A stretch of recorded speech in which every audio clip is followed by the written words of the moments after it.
Get rid of that. It's payday, fellas. Get rid of that. I'm always flexing. I said it's fucking payday, motherfucker. You a fragile mind, I add your mind. I'm trying to build something that can stand all time. Put the pen into the paper to the land on lines. I invented it, I make it cause I can. I'm inclined in the millisecond, I can make a standoff rhyme. Better than whoever man's man in his prime. Chop his hands off, he put his hands on mine. No matter what the weatherman playing, I'ma shine. Blast off 9, better than incredible. And you were edible. I bet $100 million to the decibel, you never be as legible. And dumb rappers need medical, I just might flex, just might bless. Never push me cause I just might vex. When I put the muscle to the mind and the mind to the muscle, let me look at something just like this. Come on, I'm dynamite. I be rhyming tight. I be shining bright. Make my 15 minutes last my life and I ain't trying to die. I'm dynamite. I be rhyming tight. I be shining bright. Make my 15 minutes last my life and I ain't trying to die. I'm flexing.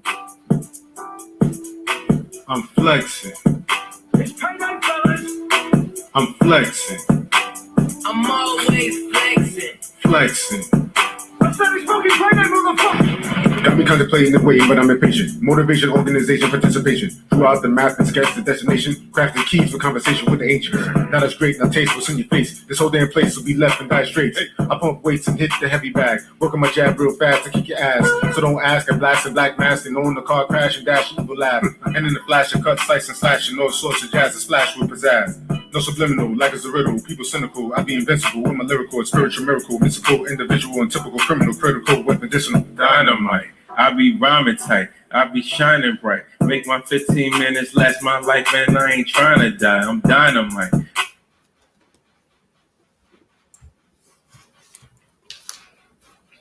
Hey y'all. I am so glad that you guys have joined me tonight. I am having some issues right now. Just give me a quick second.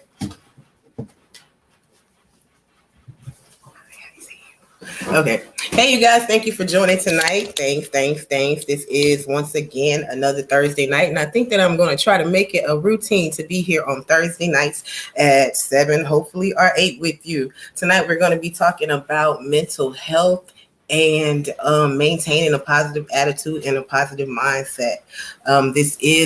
This is the month of May, and the month of May is Mental Health Awareness Month. The color for that is green. I was searching for green everywhere for me, but I couldn't find anything. So keep that in mind if you got green ribbons, but keep that in mind every time you see the color green. I have a special guest on the show with me tonight. Her name is Toni. Toni is a mental wellness coach. She specializes in alternative therapies and alternative remedies in regards to things of that nature. So when she comes up, I would like to speak to her and let you guys see how wonderful she is and the different techniques that come along, and as we discuss mental health and talk about the myths of it and all of that. Mental health for me is definitely one of the things that I'm a huge advocate for. I don't know if you guys have seen all the things that go around on YouTube. I'm called bipolar this, bipolar that, whoop-de-whoop-de-whoop. But I always encourage that you always take care of your mental wellness. Mental wellness is, when people think of that, they often think of that it's mental illness. They have to be, quote unquote, abnormal are not normal. They have to be suffering from this particular disease and they can't get right. But mental wellness applies to everybody. It applies to your mindset. It applies to keeping yourself right, being able to be in a mindset to make rational decisions, being able to cope with stresses of life, being able to work every day and deal with the everyday things in life that comes. Most times when people are overwhelmed and being bombarded by things, other things arise and they have what we call I guess I want to say like an outbreak or episode from it. But everybody doesn't suffer from mental illness. Some people just they're everyday people who have high stresses in their life and they're going through that and they need help with trying to figure out how to deal with anxiety, trying to figure out how to deal with stress, trying to figure out bills. We just lost plenty of people in Buffalo, New York, and I send my deepest condolences to them. We have people there who are going through turmoil, grief, shock, many different things that can arise for everyday people, but with the stresses of life. So if this today I'm going to talk one-on-one with her, I'm definitely going to read the questions in the chat and bring people up if they have any questions. So I'm going to start tonight by bringing up Miss Toni Parks. Hey, there we go. Peace. Hey Toni, how are you? I'm blessed. I am. You I look was beautiful. Thank you so much. I appreciate that because I literally just got in the house, squeezed in some vegetables really quickly. Got back from my mommy duties and karate, barbershop, dinner, Mhm. Yes, and that's here we are. all is still here. But Yes. so excited to talk tonight. Mhm. And you brought up some good points, even in the introduction, Thanks very that much. I'm excited to speak on tonight too Yeah. as well. Yeah. I definitely thank you for joining. I know that you said you were doing a retreat, so I know that you're a very busy woman. So I appreciate you considering little me over here to give it to the people tonight. Of course. Yes. I wanted to ask some questions first, as far as like where you're from and what brought you to being a mental wellness coach and your Mhm. inspiration about that. Oh yeah. So I'm a good old Southern lady. All right. So that's number one. Yeah, baby. That Southern charm will help you during any time. All right. It ain't nothing a little sweet tea, a little nap, and a good meal can't fix where I'm from. But I really began on this journey from my own personal experience, my own decision to embrace my authentic self and to decide to want to learn how to care for myself in the ways that I needed, not in the ways that everyone else was telling me. And the deeper and deeper I go into this work with myself and within my practice with my clients, I truly realize like that's what mental wellness is. That's what mental hygiene is. It's truly just learning how to care for yourself in the ways that you need.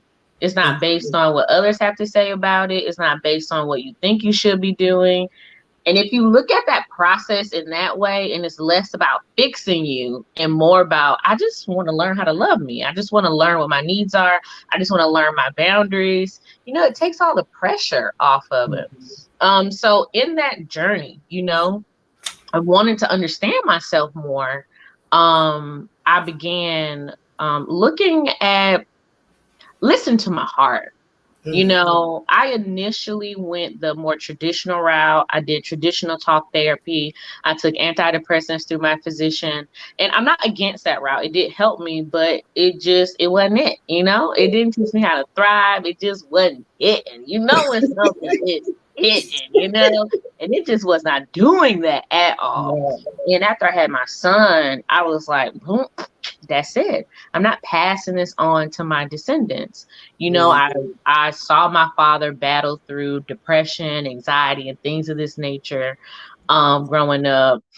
And honestly, from a young age, I was able to really, take a step back and look at my family dynamic and go, okay, something is off with this. Why are we not acknowledging this pain? So when I had my son, I was like, we're going to do this another way. And I just listened to my intuition, and it told me to stop eating certain things, stop listening to certain music, stop watching certain television, stop talking to people a certain way, stop saying certain words, stop allowing people to just speak to me any kind of way, and then from there, the doors really opened up.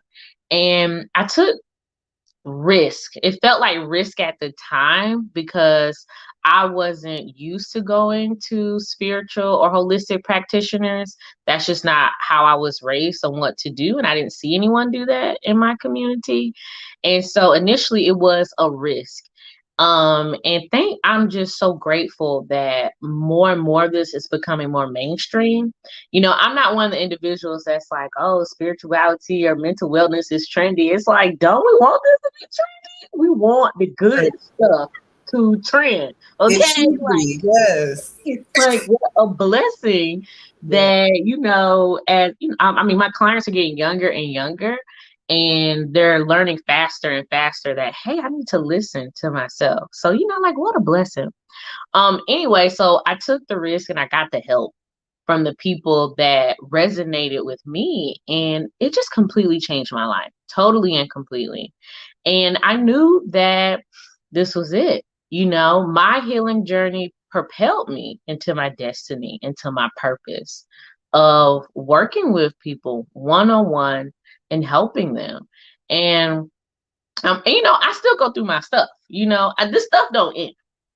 There's no ending to it, but that's what we take away. It's not about a beginning or an ending. It's just learning what feels good for you, what feels best for you. Mm-hmm. And a couple of weeks ago, I think it really had to deal with, in eclipse season. I follow all the things within the planets and the cosmos. And I was watching, there's actually a bit more to this story, so get ready. So this is what happened. Yes. So I had a dream. And I was in Egypt, and I'm looking at the pyramids. I'm seeing all this, and I'm hearing like the music that we usually hear in movies and stuff. And then the day I woke up and I get on Disney Plus and I see Moon Knight. It's so weird. It just popped up, and I was like, "See, okay, what's going on?" And so I watched it. I said, okay, because that dream was really like a dream. It felt like a vision, And I said, there's something here for me. And a couple of weeks ago, I was finishing up the season. And in this series, an Egyptian god takes on a person as a warrior. And he asked him, will you protect the travelers of the night? And the individual that he selected, he was dealing with schizophrenia, dealing with not remembering certain things, having blocks in time. And he felt worthless, useless. He felt ashamed because of what he was experiencing. And at the end of the season, I understood why I was meant to watch it, because at times I still feel ruined by my past. I still have to process through that. But I understand my destiny, my purpose. Is to help the travelers of night, is to help as many people as possible through the dark night of the soul. Yeah. So even though I'm feeling fragmented, similar to the things that he's experiencing, it's for a reason. It's not in vain. So it's a miracle, to be able to witness people go through the darkest moments, but then help them through the night. And you send them along to the daytime. So that is how I got into this work. And, I'm always learning, always learning, always integrating new ideas, always showing up. Yeah. And the number one way I'm able to do it is, I show up for myself. I learn so much through myself, through my experience. And that's what I bring to my practice. So I really do try my best to practice what I preach. And it helps me. It helps me in the tough moments, because we can't be perfect, Definitely not. No, it's not. That's not realistic. That's a whole nother thing. All right. That comes up so much in my practice. I be like, girl, you ain't gotta be perfect, okay? Just show up. I feel like people should normalize it. It should be. It's like, I'm having a difficult time, but I can get through this. I shouldn't be shunned out. You said something about your clients are getting younger now. I wanted to speak on that. It seems like that generation after, I guess, this new generation X, like, it's all about mental health and Gen Z. I love my Gen Z. Yes. Like, what do you think is different from that generation and us in regards to recognizing what we need and how to obtain it? Right. Now I'm gonna mention the good and the bad. Because us as the generation, before them, we can help them with these things. But I learned so much from them, from their deep ability to step forward, and individuality is just what they do. It's just that I look at it, I'm like, wow, I wish at 21, 22, 23, I was like this, to just show up and the clothing they want and the careers they want and the education they want and the type of relationships they want. And they have this sense of self-value. Yeah. You know, they have ability to take up space in ways that I haven't seen before, and I love it. I soak it up. I think it's Mhm. beautiful. I think they do a really good job at setting boundaries. Like Mhm. once you give them like the little trick to it, boom, boom, it's like you're right. They got This is it. what I want. You know, now we Mhm. get past it. We get above 26 and older. No, we got to work a little longer, take a little longer to get to Yeah. that. But my Gen Z, oh no, they're like, you're right. I need to stand up for myself. And it's like, boom. I sit back in awe and I feel like this is beautiful. Like Mhm. we are growing. Things are changing in the right direction. Yeah, a lot of crap is burning down because that's what happens when you got to start the world over. Things got to burn down. We can't keep Mhm. the old systems in place.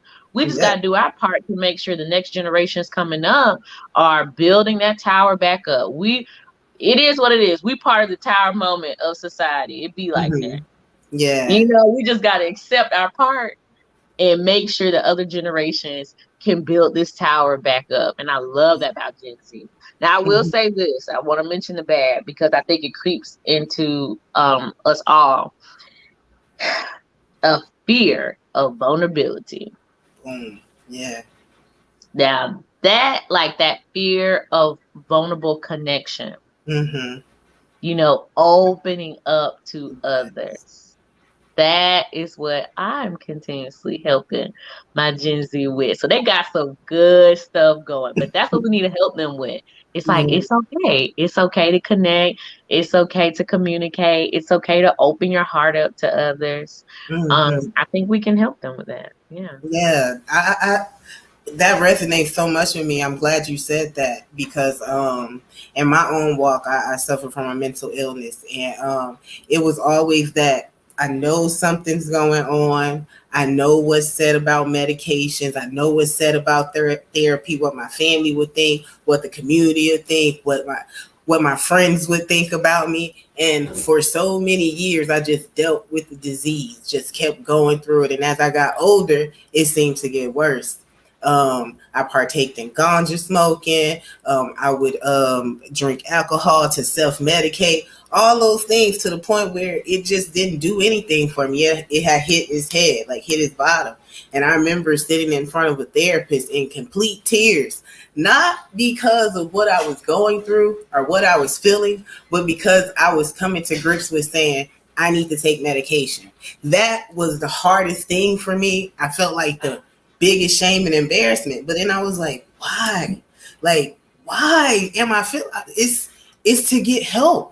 Granted, it helped me. It was an interim period, got me where it needed to go, but I needed to get off of it because the side effects and all that from what I experienced wasn't the best. Right. But my daughter, my child is what motivated me to go get that help. So regardless of what anybody thought, I knew I had to stand up right for her every day. I knew that I had to live in this and show her that I can be better than what people would ever say that disease would say about me. Right. So I never had that bravery that these young kids have now. Like they'll look at you like, why are you going through all that? Why don't you go talk to somebody? And you'll be like, well, I don't want nobody to say this and that. Like, Not so them. Mm-mm. not them at all. Yeah. Like, well, I'm gonna take my mental health week, and I'll see y'all next week. All right, and y'all let Exactly. me know how you doing. But it's nice, you know. It's beautiful. It's a Yeah. blessing to witness it. Yeah, it is definitely. When going into the whole alternative and holistic medicine, can you tell us or tell the audience what is that if some people don't know of holistic medicine? Right. So, you know, it's truly looking at what you are experiencing mentally and looking at the other parts of yourself and seeing how this part of you can help heal the symptom or bring imbalance. So, an example, let's say it is dealing with some anxiety. and not just attacking what you're experiencing mentally, but actually taking a look at what are you putting inside your body, how are you moving your body, what are the circumstances within your environment, any trauma from the past that you're carrying over, what is your soul connection to the things around you, how are you nourishing yourself. And then Yeah. also within the holistic realm, it's truly about using your resources, your internal and external resources, to find that equilibrium. Okay. Instead of automatically going to, and I'm not against medicine, but instead of just going to the medicine, or instead of just putting a band-aid over what you are experiencing, it's like, well, let's look at the tools you have. Let's look at the tools you have in your refrigerator, in your pantry, in your home, in your music collection, in your support system. Like, just actually taking a look at the blessings that are in your life now and using that to alchemize it, kind of create this new formula to bring in balance into your life. And so, it is diet, it is movement, it is processing the past. It is some things that we're used to seeing within mental health and mental wellness, but it's also just incorporating some darn good old school self-care, just truly nourishing yourself. I have this belief, and I feel like it gets proven to me time after time after time, that I would say about 85 to 90% of the time, if you give the mind, the body, the emotional self, the heart, what it needs, it can self-correct. I 85, agree. 90%. If you give it what it needs. Now, Mhm. look, it's not going to be as fast as a pill. It's just not. Yeah. Okay. We're gonna have Yeah. to meditate a couple of times before it hit, like you done took some drugs. Okay, I understand that, but you gotta give it some time to work. But if we see it in our children, because Hmm. when you just give a child what they need, the Yeah. attention, the safety, the security, the organization, all these different things, they thrive. They self-correct. They tell you, like, this happened, and you know what, mom, I decided to put my toys up, or this Yes. happened, and I talked through with my friend and it worked out, because you're just Mhm. nourishing them. And I believe a lot of the mental dis-ease that we experience, we just have to nourish ourselves and nurture ourselves in the proper way, and we will self-correct. I would say about 85, 90% of the time. It's not 100%, you know, but 85 to 90% of the time we can. Yeah, I appreciate that. I like that answer. I want to read some of the chat. Thank you, Okay. sweet lady, for in the chat. Seven still, let's talk. Sweet lady said, could it be because they spend? I guess she's speaking about the Gen Z, because they spend more time on electronic devices and have an issue with interpersonal connection. Yes, Yeah. yes, yes, yes, yes, yes, yes, yes. Because they also have this belief that they're supposed to have everything figured out by like Mhm. 22, 23, which is the strangest thing I've ever seen. I'm like, girl, do Mhm. you know what I was doing at 23? You don't want to know. And I'm glad that y'all couldn't put it all over the internet either, okay? Because Mhm. y'all be side-eyeing me right now, all right? So I have to tell them so many times, like, life isn't an app. Now, I will say this, and this is a good thing to me. I'm glad this is coming up. Thank you, Spirit. Because now this is something that I think comes in all the different generations that I help, is this subconscious behavior of treating people or circumstances like an app. Like, you could just exit, close it, and move on to something else. I see it so much, and I have to remind Yeah. people, and just how you looking right now, everybody has the same reaction, like, dang, you right. And Mhm. we all have to check ourselves. Like, people are not apps. Circumstances are not apps. Like, just because something isn't perfect or whatever, I don't need to just close it out, throw it away, and deal with it later until I get another notification for it. But I've Ooh. noticed more and more and more that people will approach relationships, expectations for the future, even how they show up for themselves, Like, it's a darn app. I'm like, girl, you don't put your phone down because you tripping. Okay? That's Yeah. exactly what I say. And they be like, dang, Tony, you right. My bad. My bad. Yeah. I'm People lack it goes back to what sweet lady say. People, I guess people lack compassion and lack learning the tools to show empathy. Because you can stand in front of them and be about to fall out. They'll bypass you, like you say, for the next notification. But yeah. that's the way of this new world, I guess. I'm not gonna, now that part I can't co-sign. You Yeah, know, not I'm gonna do my best to yeah, remind people that we are not apps. We are actually so much more intelligent than technology.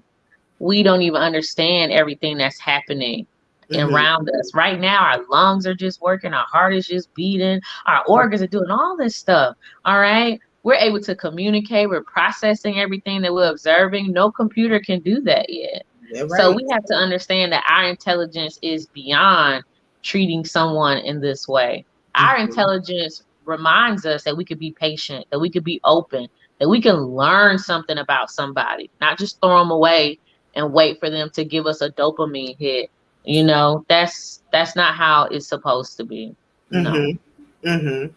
I wanted to read this other comment here, and I definitely agree with what you said. Let's talk. JVJ says mental health is a stigma in our community, but after service and being homeless, I had to look at myself and get myself right mentally. Salute to you, JVJ, and thank you for being transparent with that comment. Yes. He Thank said you exactly. for being open and sharing and being human, you know, being human. I Yeah. was I like to, I don't know, I might be telling some stories, but yeah, I have told a story. I like to talk and teach in parables. You know, I'm just that person. You know, I just been, oh, I can't wait to be an old country lady. Y'all better watch out, baby. I'm gonna be on my porch. I'm having my tea, have my hat on. How y'all doing today? All right. That's but my mom integrated her schools. So her and her siblings were the first blacks into her schools. And we were talking about this last week, I think. And she mentioned how we were talking about her chronic pain that she has experienced throughout life. And I said, it sounds like it's just from you overproducing cortisol. That's why you've been dealing with so much inflammation, is from stress. And that's when she brought up about what they went through integrating their schools. And she was like, you know, when I was a kid, I would have these spasms, these episodes where, you know, my neck was spasmed, my hands was spasmed. And she said, I was just so tired of them calling me a nigga. I was so tired of that happening in school. And then she said, well, you know, I shouldn't have let it get to me. And I said, what? I said, let me tell you something right now. They wanted us all to believe that we were robots of some sort. I can't even say animals, because it's obvious that animals experience emotions too. We were supposed to be something lower than that. I'm like, no, you're a human being. You're meant to experience emotions. You're meant to experience the full spectrum of humanity. And I believe this is why it's such a stigma within our community, because we're still carrying around this belief that we're not human, that we don't have all these complex and beautiful emotions, that, you know, yeah, we superhuman, but not in that way. It's human in there. Okay. Superhuman. Okay. Like, that is it.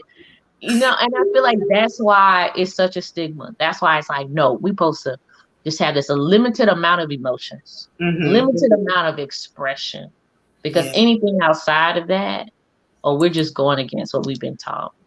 Yeah, that is very true. That is very true. I like that you said that about like we should approach emotions, confront emotions, because I think a lot of men and a lot of black women forget that if you don't deal with it, it's going to deal with you, and then you're going to suffer from it.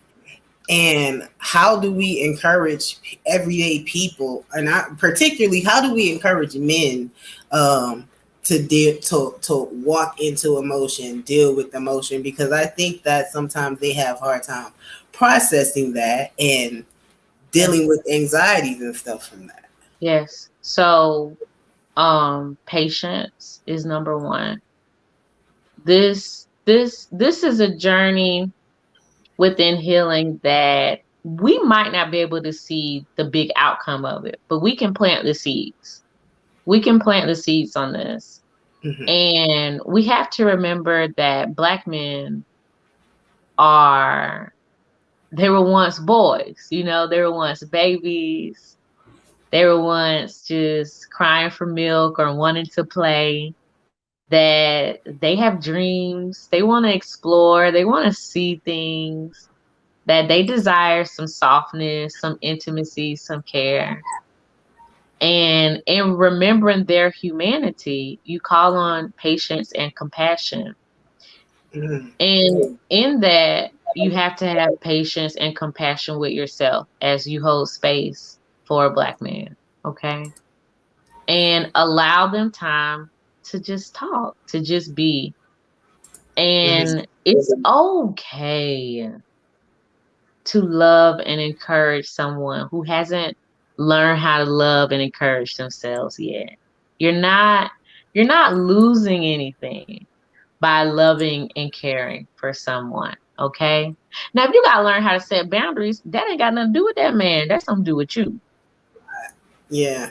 Okay. So that's what that's to do with you. That's not to do with that man. And whoever you're supporting, whether it's a partner, a father, a nephew, a son, you know, but it's in that patience, it's in that compassion, it's in reminding them that they are human. I get some men within my practice. I mostly get women. I do. And I do have to it is different with a Black man, an American Black man. It is different in how I have to hold space for them.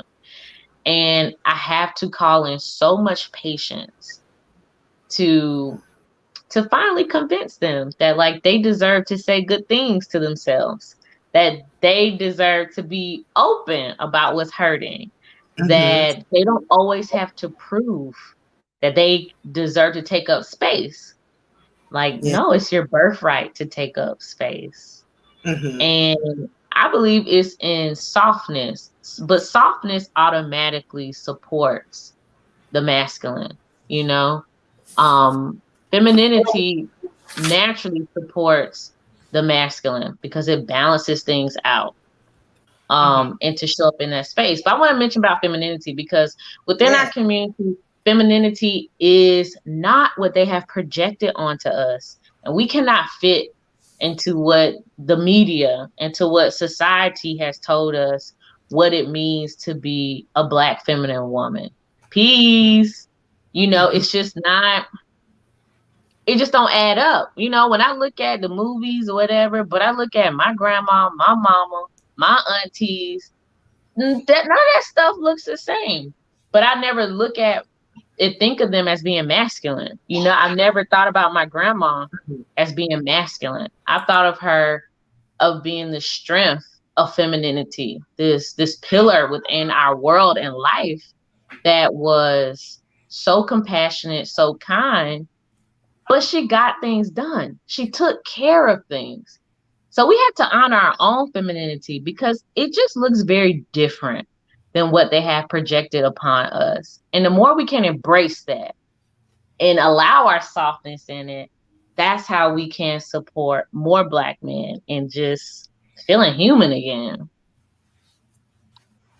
I like that answer. Can you hear me? I like that answer. That was really good. You explained that well. On the panel we have here, Let's Talk with JBJ. He is another podcaster, but also the guy who put that comment in the chat. But once again, Let's Talk has served in our beautiful military. And as always, whenever I see him, I just want to thank him for his service and his sacrifice. So thank you for joining the panel. And we have here Miss Toni Parks, who is a mental wellness coach. So go ahead. It's beautiful to see y'all ladies talking about this because this is actually something that needs to be talked about, especially in our community. Like, I really believe we have like a stigma. People always say, "Ain't nothing wrong with me." It's like you climbing trees, something might be wrong with you. Like, go talk to somebody. So I think it's a beautiful thing that y'all are actually talking about it. And yeah, I had to go through. I had to go get me a counselor. Like after getting out the service, I'm a guy. You know, they say put some dirt on it. Ain't nothing wrong with you. Just rub some dirt on it and keep going. I did that for a long time, and it took me all the way to get to my 30s and go through like some really really hard times. To like, nah, dude, you probably need to talk to somebody. Like you know how to go to work, you know how to make sure you pay your bills, but you're doing other things that are bringing problems into your life. So go talk to somebody and try to get stuff off your chest. And it was a lot of stuff from like growing up childhood traumas and just different things you dealt with in life where that you couldn't react the way you wanted to react and you're just holding on to it. So I truly believe that black people need to, like men and women, need to go talk to somebody and let somebody tell you something. Like, don't sit around and act like you got it. You don't. You don't. Like it. The only reason the world is the way it is right now is because people work together. So that had to be a situation where somebody else told somebody like, "No, you're doing that wrong. Let's do it this way," and it'll make you a better person in the long run. That's all I got. Thank you. But and honestly, what I hear and what you're saying, I want to mention this is getting back to community building. That's what's going to bring the pieces back together for us. At one time we lived in our tribes, in our villages, but not even that long ago, you could walk up the street and talk to your aunt a little bit about what's going on. You could ride around the corner and talk to your great grandma or something like this and have these discussions. And currently we're going back to it, but there is a lack of community, and there's this idea that you're just supposed to carry everything on your own. Like that's just how it's supposed to be. Like you shouldn't need anyone. You shouldn't need anyone else. You just figure it out. Just Google it and you'll be good. When in actuality, we are meant to be connected. We are meant to be together. That is the only way we're going to survive this. This is the only way our community, our species is going to get to the next level, is if we realize we need each other to move forward. So to get back into connection, get back into community and being vulnerable and talking. I agree. I agree 100%. Um, that's why I put that comment in there about technology is going to be the like. Hey, when I say that, people lose their minds. Like, what you talking about, bro? I'm like, technology is going to be the death of us because I really believe it separates us as human beings. Like people always say, man, it opens the world up to everybody. It opens the world, opens people up to more information that they would never see. I agree with the information part, but when it comes to like person to person type situations, technology separates us. It separates us so much because now it's like maybe I don't need to go knock because I'm older. I think y'all are older ladies too. So I think y'all around y'all 30s or whatever. So I remember when guys used to actually go to the girl's house and knock on the door, and maybe the mom or the dad came to the door. It's like, who are you? Like and stuff like that, and you had to talk. Now we don't. Right. They don't have to do that anymore. It's like just hit her up on Instagram, hit her up on Snapchat, and it's like text messaging and messaging back and forth with anybody on any platform, that is the most annoying thing in the world to me. I need to hear you talk. I need to know the tone of your voice. I need to know, like, these kids nowadays don't even get the feel of it. Like, it's like a text message tells me everything I need to hear. And I'll read certain texts nowadays and I'm like, I don't know how to respond to that. I don't know if that was a Right. positive text or a negative text. But I believe technology is going to be our downfall because we're becoming more and more lazy, and that stops us from being what's the best way to put it? It's stopping us from communicating and working together in a social environment now. Like that's why I think like I cover a lot of stuff with relationships and reactions. So like dating wise, like the dating game is really messed up for a lot of guys and women. Like I see it. I hear their stories all the time. It's like because y'all don't know how to talk to people. Y'all don't know how to talk to people. And a lot of people are dealing with mental problems because the world, they're not built or equipped to deal with certain stuff that goes on in their life. And I came from like semi old school, and I know I got problems. So I'm like, I know y'all new kids, you got problems. I know y'all got something wrong with y'all. Because if I had them, I know you got them. Y'all don't even know what that. I was like, man, you know what .com stands for? And they couldn't even tell me what .com stood for. Like www. I like, you know what the www stands for? They was like, what you talking about? I'm like, when you type on the internet, you know what www stands for? Like, they're like, nah, bro. Like World Wide Web. Man, come on, man. Like, what are we talking about? Oh God, I hadn't even thought to ask someone. Ask what is in there. I want to now. I want to ask. But it just blows my mind. Like honestly, like the mental problem, like it's real. Like I had to check myself. I really had to check myself, and I tell people all the time, I don't care. Like I was homeless for like 2 years.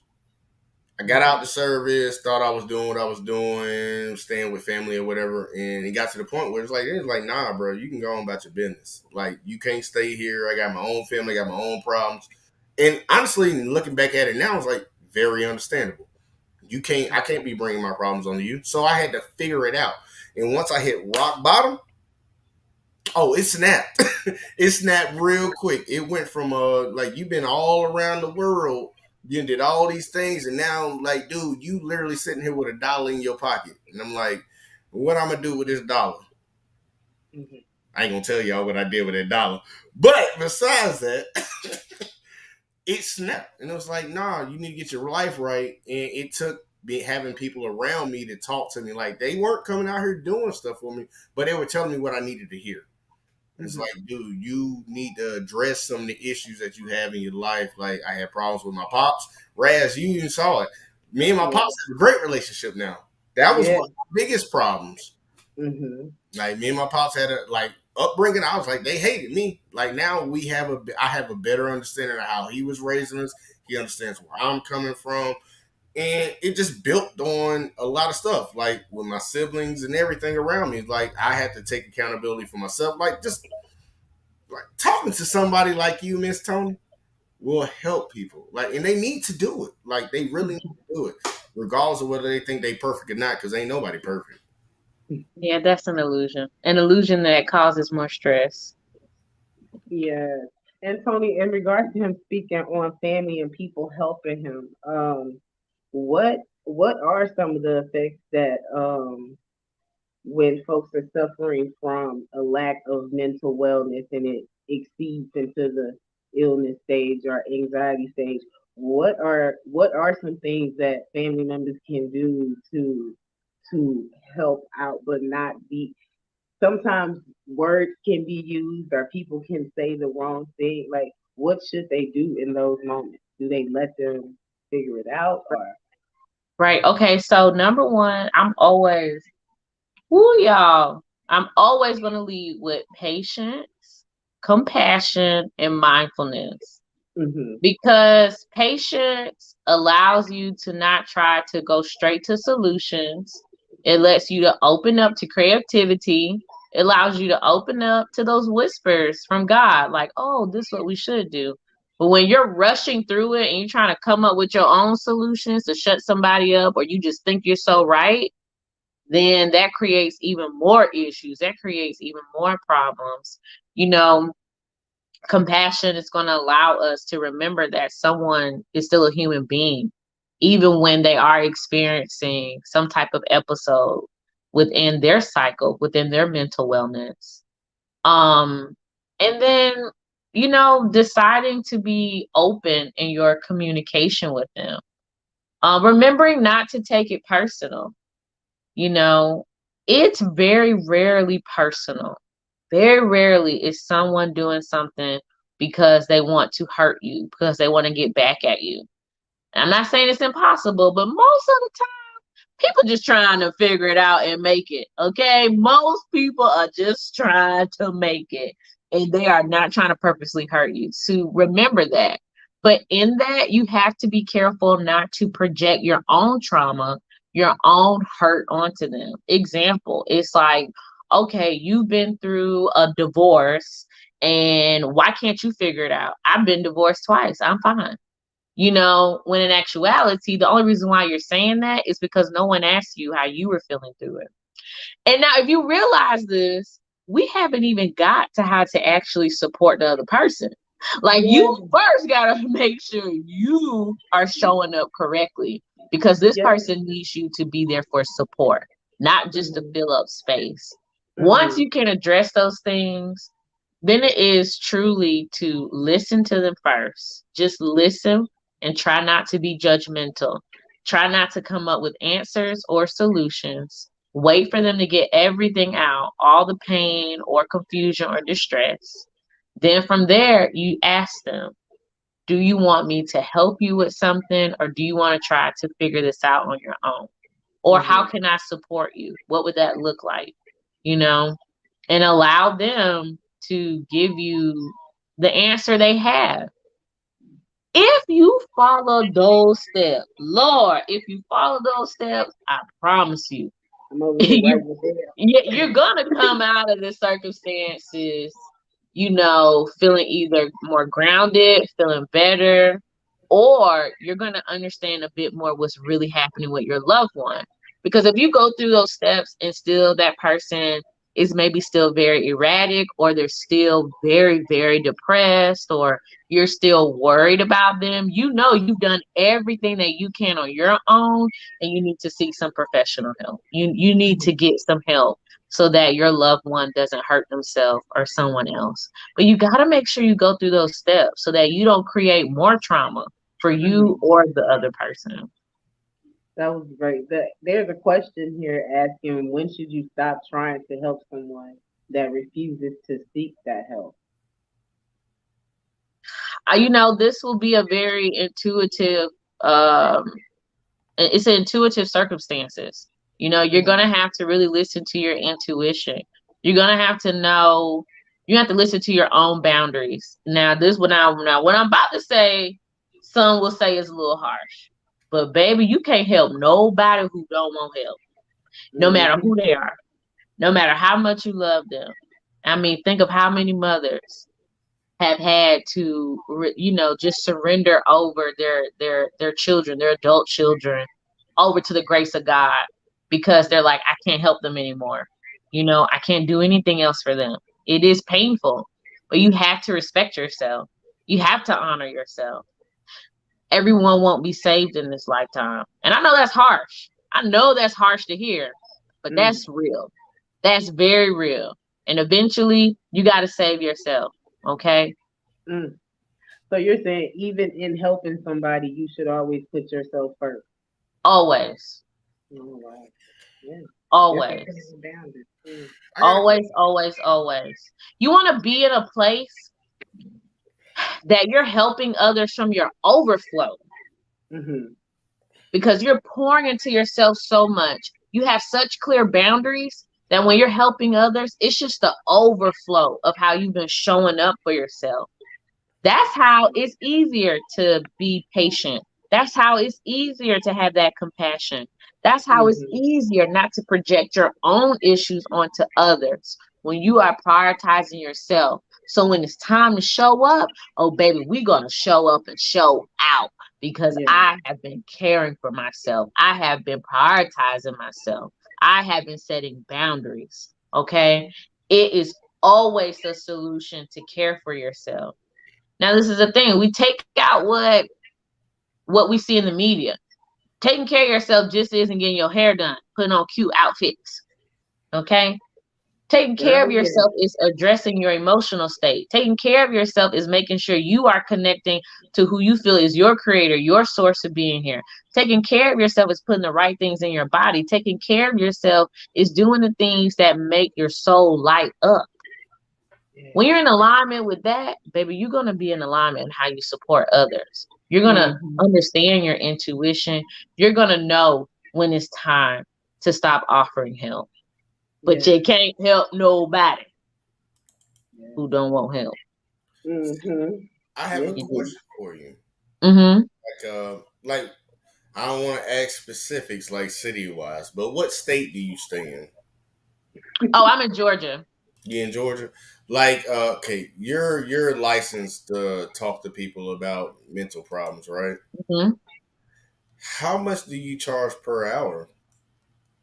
95. 95? Because I have somebody in my family that I would love for you to talk to. And it's gonna go back to the comment that you made. Like, you can't help people that don't want to be helped because this is a person that doesn't want to be helped. But that person needs some help. That person, I almost said something else, but I have somebody in my family that I like. Actually, he's my younger sister. I just go ahead and throw it out there. Probably one of the closest persons I had growing up because we were like the closest. But she's gotten herself into a situation of wanting to do what she wanted to do, and now it's not turning out good. And she needs somebody to talk to. Now, I've given her multiple lines. I've made her talk to people because, like, the first time I talked to somebody when it came to like a mental issue problem or I just can't. I'm feeling overwhelmed. That's the best way to put it. Because I wasn't about to lose my mind or do nothing crazy, but it's just overwhelmed, and I need somebody to just tell me it's all right. I call one of those hotlines. And they helped me out a lot. Now I had her do that and it didn't work for her. But I think she would be highly more susceptible. That's a good word to use. Susceptible to a woman talking to her and letting her know, like, okay, this is where you probably need to work on this and this, that. Because she has 2 kids, she's single, and she just has a lot of stress on her shoulders. And I always say stress is not built for shoulders. Oh, well, stress is not built for hips. Because I always say to women, y'all got the hips. So I always say stress is not built for hips. It's I built like for that. I'll start saying that. I like that. I want her to talk to somebody. Like, I love her to death, even though she gets on my nerves and she does things that I think are detrimental to her own well-being. But that's my sister at the end of the day, and I love her. And I want her to talk to somebody. I need somebody that can possibly try to help her. But it really, like, it's going to be on my side to get her actually to talk to somebody. But you said 95 an hour? Yes. Okay. Yeah, send her my way. Like, she gonna take my YouTube money. Put your information in the private chat so I can get up with you. Cause so let's talk. Her information is going across the screen. I'm sure you can contact her at Instagram at Park Holistic Health. She also has parkholistichealth.net as well. You can contact her there. On that webpage, they have the sessions and different alternatives that she offers, as well as the time and the prices. I think your sister would benefit a lot from it. I think that Toni has a good way of normalizing everyday stresses that we go through and helping people maneuver through it. So I definitely think she would benefit from it. Yeah, because she only getting an hour. I'm sorry, y'all. I'm sorry. She only getting an hour, though. Look. It ain't her birthday. It ain't her birthday. She getting 1 hour. You need to figure it out. That's how I'm so sorry about him. Forgive him, please. Being dead serious though, like she ain't getting nothing but an hour, man. Like ain't nobody got time for that. Like I understand. It's gonna work out for the best. When the connection is there, it's so important to shop around. For the coach or therapist or counselor that you need. So this is the thing, I was trained as a coach. So my style is different. We aren't just going to talk through things. we're going to have some measurable and practical and very solution-based activities on how to get to the next step, and that's what makes it so different with working with me. Yes, we talk. We do talk, and I will help you understand yourself a bit more.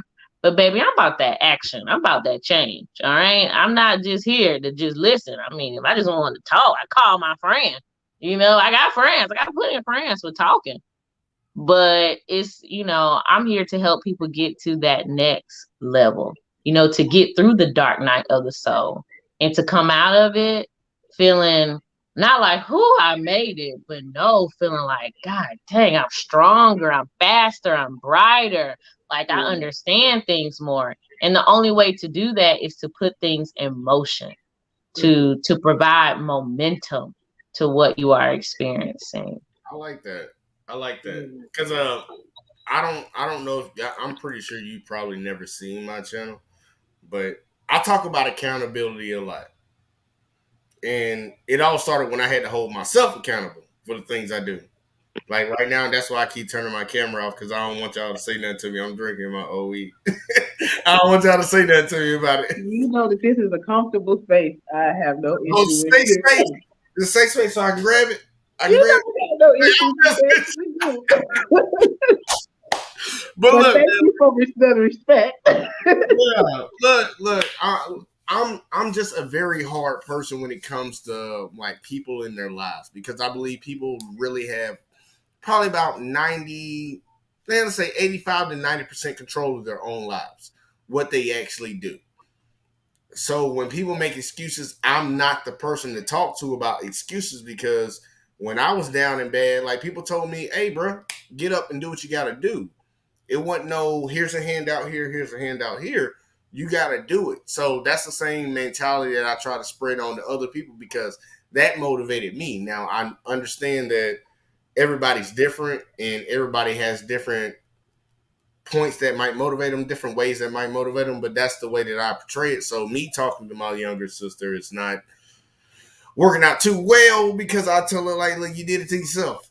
Now, what you want to do to get it right? And she's always that but girl. She's like, but. And I'm like, stop saying but, like, because what you got? Come on, give me something. Well, this is the thing. You have everyone is different. Everyone has different trigger points. Everyone is coming from a different place of pain, or either where they've healed the pain, and certain words, certain actions would trigger them to just go into the defense instead of opening up to new ideas, opening up to creativity. And I will say, I think that's just a natural talent of mine. And I'm able to be adaptable in how people need me to communicate with them, But I do think it's a skill that can be taught. And that's one of the things I really try to teach my clients, is how to be more adaptable within their communication style, so that they're able to, you get so much more out of life, baby. What they say, the honey attract the bees, the flies, or whatever. Like, if you can just get into alignment with people in the way they need to hear it, you can really change things within your life, really change your relationships. But I get it. I do it in my own way. I'm super focused on compassion and kindness. Because I tell you one thing, life been hard enough. The rest of my life gonna be soft as hell. I don't know what y'all got going on, but I ain't doing it. I'm not doing it. That strong black woman thing, I support all strong black women. But me, I'm about to be soft and chilling. And I see y'all in the next lifetime. I'm not doing that. I don't do all that. I'm like, what? No. Life is hard enough, baby. Don't come over here to me with all that rough stuff, because I've had enough roughness from my own trauma, my own pain. And I think the more and more we can acknowledge that everybody's tired of more trauma and more pain, the easier it will be to see more people come around to healing. I feel like there's a lot of people get diagnosed or get labeled when in actuality they just needed someone who could not just listen to their story, but actually understand it and hear the subtle words in it, the energy that's in between what they're saying. And it just be less of these labels on people if people could just actually really see them, see their pain and recognize it and just help them alchemize it, help them transmute it. Hey, you just said something right there. Hey, Raz, why didn't you invite her home? Why didn't you hit her up and tell her to come over to the last live stream we did last night? She would love that. Oh, Babe, I promise you, I probably was asleep. Okay. yeah. I appreciate that statement. Listening. I had to learn that listening was a part of an active part of communication. Like I didn't I thought I was listening, but I guess I was just hearing, but I wasn't soaking things in. I wasn't listening to how people were telling me that how they needed me to be there for them.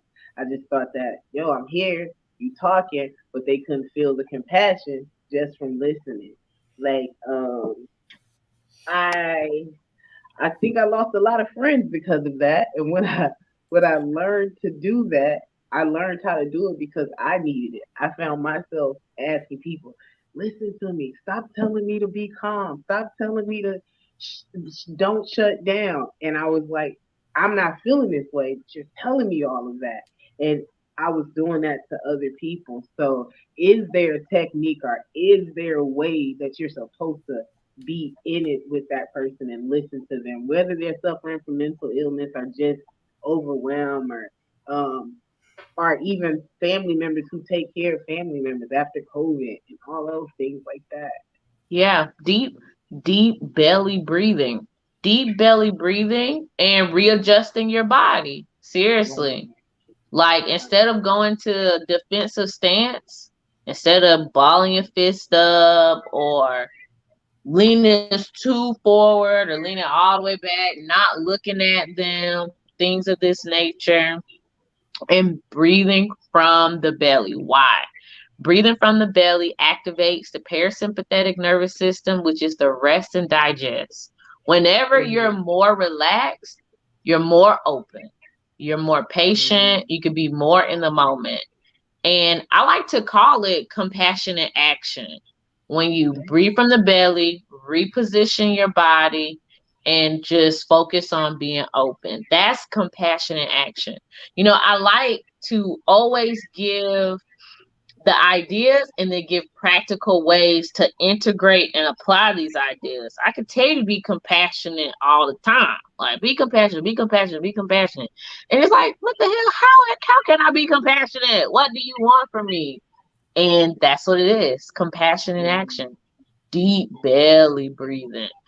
I do it so much. It's so helpful with my 6-year-old. So I'm able to be real patient with that. Um, we've been going through some challenges within my family. Had a family member get sick, and it's a lot of things to navigate.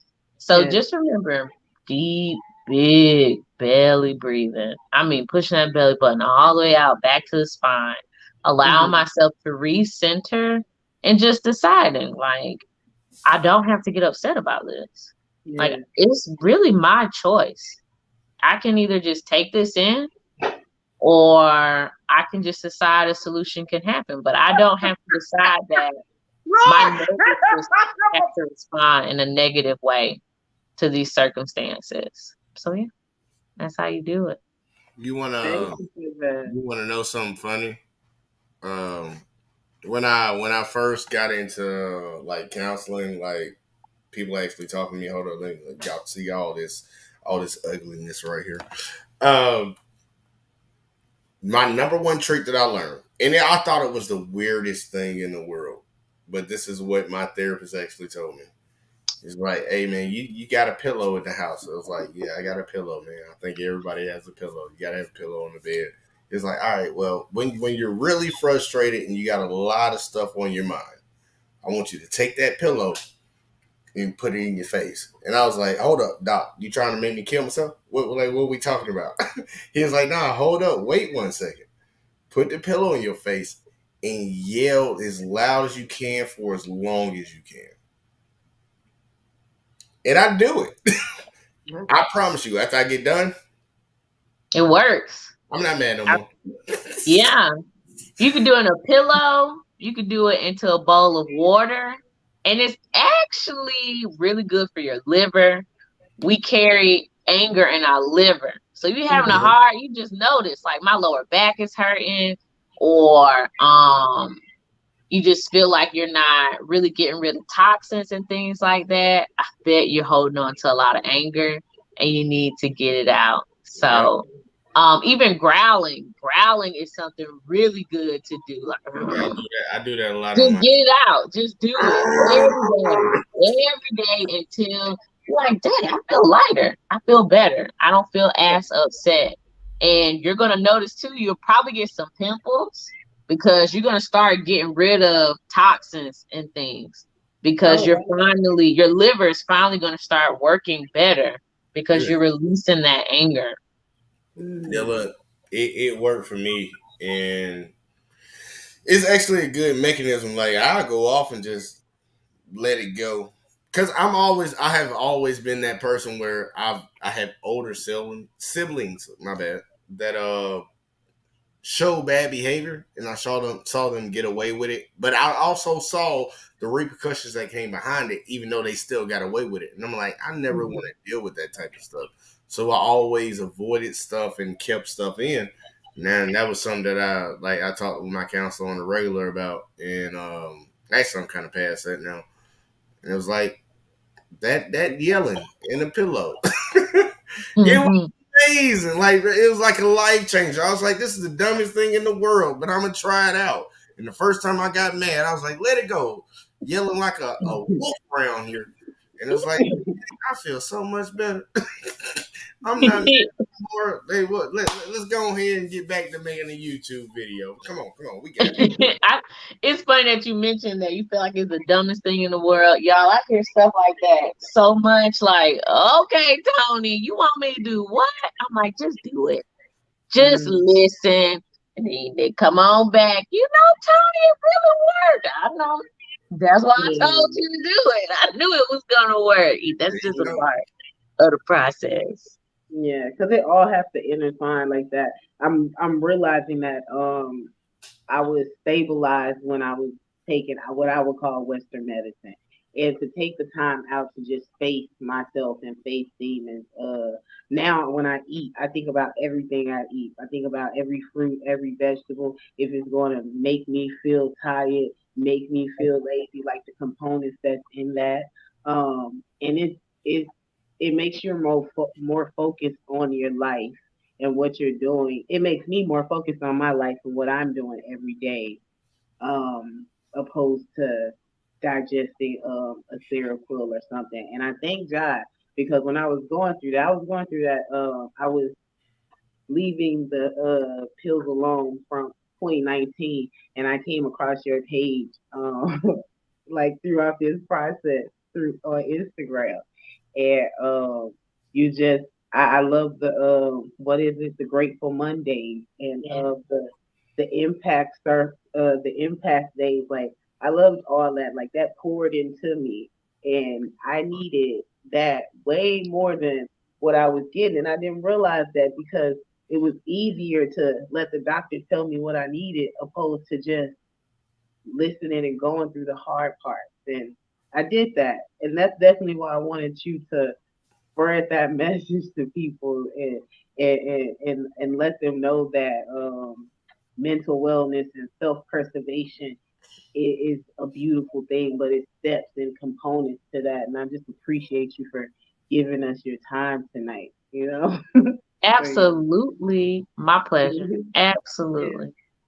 Yeah, so I know that it is coming up on the 1 hour mark. I don't want to hold you too long, but if you have some closing remarks, LJ JVJ wants Ooh, to say something. we gonna fight. I'm gonna start calling you Razzie again, but you did have one. I ain't gonna lie, cause I called you Razzie one time last night, actually like twice last night. So I gotta take that one. Yeah. Nah, man, like if y'all wanna see some funny stuff or some semi serious stuff, you can come over to my channel. we do that over there. We do that over there. But yeah, man, understand that like people, all people go through mental problems, and you need to talk to somebody. Like that is something I cannot sugarcoat. Like, dudes, we all go through stuff. I still go through stuff today. Like, my work schedule was just hectic, but sometimes you just need somebody to talk to decompress and stuff. So, like, this topic right here is amazing, and more people need to actually stop thinking it's a bad thing to actually talk about the things that are going on in their life. Because this happened. You know what gets me? I'm gonna ask y'all this: have y'all ever noticed that the people that like disregard talking about mental problems are the first ones that complain about it? Yeah. It blows my mind. It's like my life sucks. I'm like, have you talked to anybody? I don't need to talk to nobody. I'm like, what? You might want to talk to somebody, man. It might help you out a little bit. But Yeah. like honestly, man, y'all can check me out if y'all want to, man. It's, let's talk with JJ. It's all in that in my name. You know, I keep it all up there. But yeah, that's all I got. I'm sorry. Thank you for coming and let's talk. Appreciate that, man. Look, y'all be safe tonight. You too. All right, now. And now let's this. Yeah, you can say your Yeah. 5 minutes and where they can find you. I know I've said it the whole time, but they probably Yeah, want to hear from you. we'll reiterate that, and then I do have something I want to say, but you can find me on Instagram at Parks Holistic Health.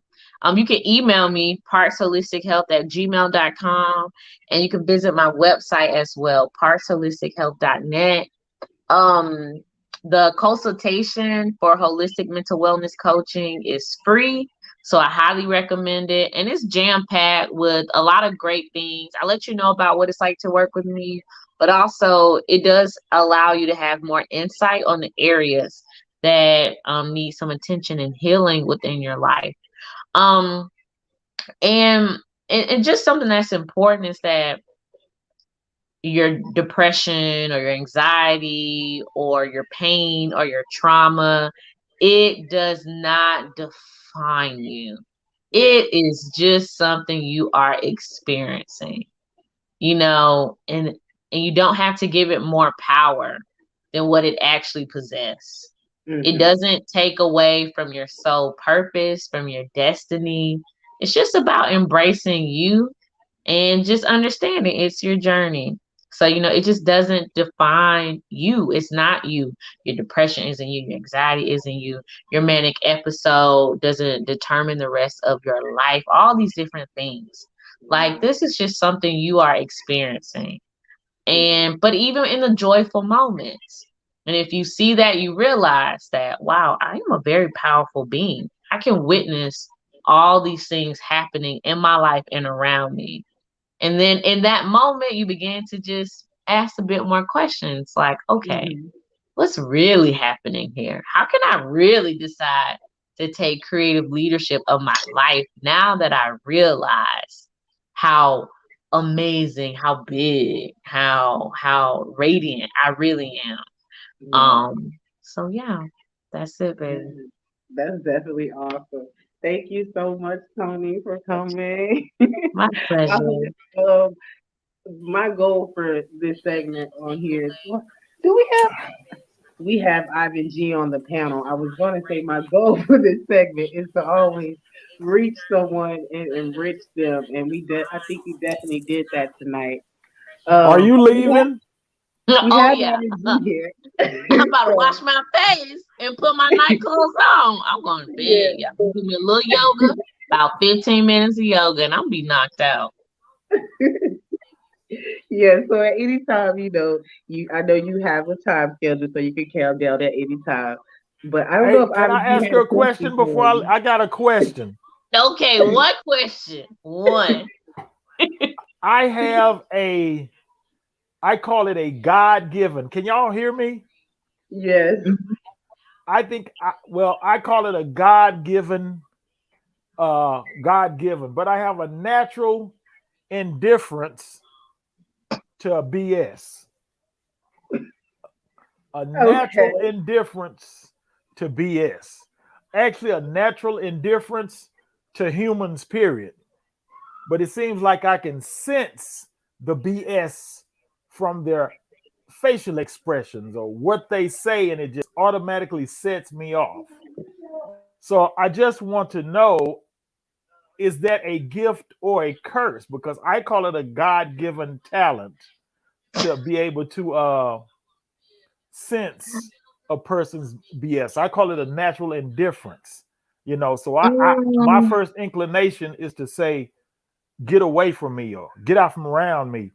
So I don't know if I am isolating myself, but I just feel like I have this disdain at this point for people, period. Well, you've brought up two different things, okay? On one end, you could just have a natural ability to read others' energies, okay? But if you can't be around people because of disabilities, you lack boundaries, and you have to work on that on your own, okay? And the other part sounds like a coping mechanism because you don't have boundaries. So you do want to isolate yourself because you're unable to really show up within humanity.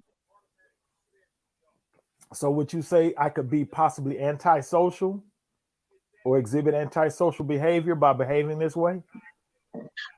No, I don't believe you're antisocial. Okay. All right. Because I was starting to think that I was falling off on the deep end, but you just assured me that Now, I'm not. You could be falling off on the deep end. You just think you on the wrong end, baby. You on a totally different end than what you telling yourself. So don't BS yourself, okay? Because what we don't like with somebody else is what we don't like within ourselves, baby. It's always a mirror. Don't ever forget that.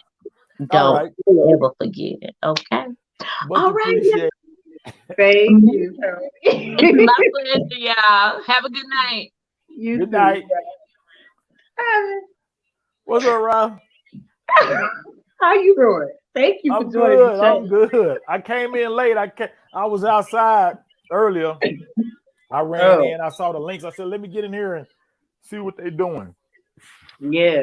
Have you ever had any tough times in your life where you had some mental issues or like a manic depressive episode or something? Nah, I can't recall. I've had ups and downs, but I think they've been linked to hold on. There may have been like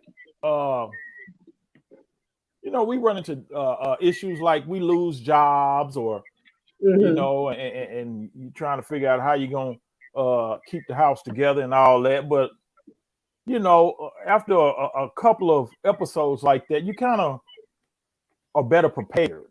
And those were in my younger days when I was like kind of careless. I was kind of careless. So, you get that together and I don't let things outside of me control my mental state. There's always alternatives to take care of your mental state. Always alternatives. Don't look for, I don't know what she said, but I don't look for my peace or my peaceful mind state through other people. I could care less. Do you confront your emotions or do you walk away from them? Yeah, I confront them. I like to confront them. Okay. I do. I like I like confrontation. All confrontation, and people take that word confrontation as, as there's going to be this overflow of anger that is going to spill over into something physical. But no, if it goes there, it's going to go there, but ain't no use of you ducking it, because if you duck it, it's really going to bother you. You're going to repeat that in your head to where I should have said this. I should have did it this way, but no, you got to confront folks and all that. Someone in the chat says Ivan appears to run from his emotions. I do. How is that? Oh, sweet lady 095. I do. I was asking that because I asked her a question about how do we get men to confront Jay emotions. Savage. Oh, Jay Savage. I finally heard you on a show. I heard you on a show, and you Me need to too. stick to typing, stick to the chat, because when I heard you talk, it sounded like somebody was applying Vaseline to your rear. Oh, Ivan, this show has been really good so far without that comment. Stick to typing. You kind of sounded a little subdued. They're like, yeah, yeah.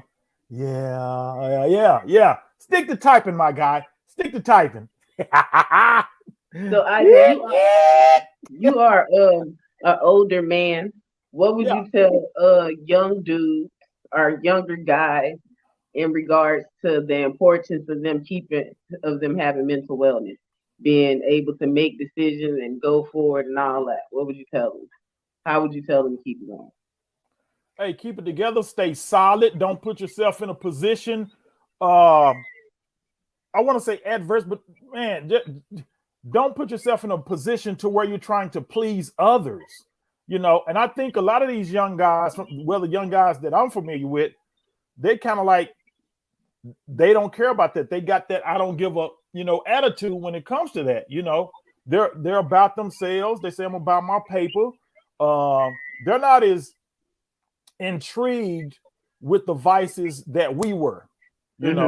Things were like, as we got older and coming up in the 90s, things were new to us. But these guys have a different outlook. So you got some of these young guys have went through a lot of trauma. They went through a lot of trauma, but it's not their fault. It's usually their parents or people in their family. It's not really their fault. So a lot of them have anger.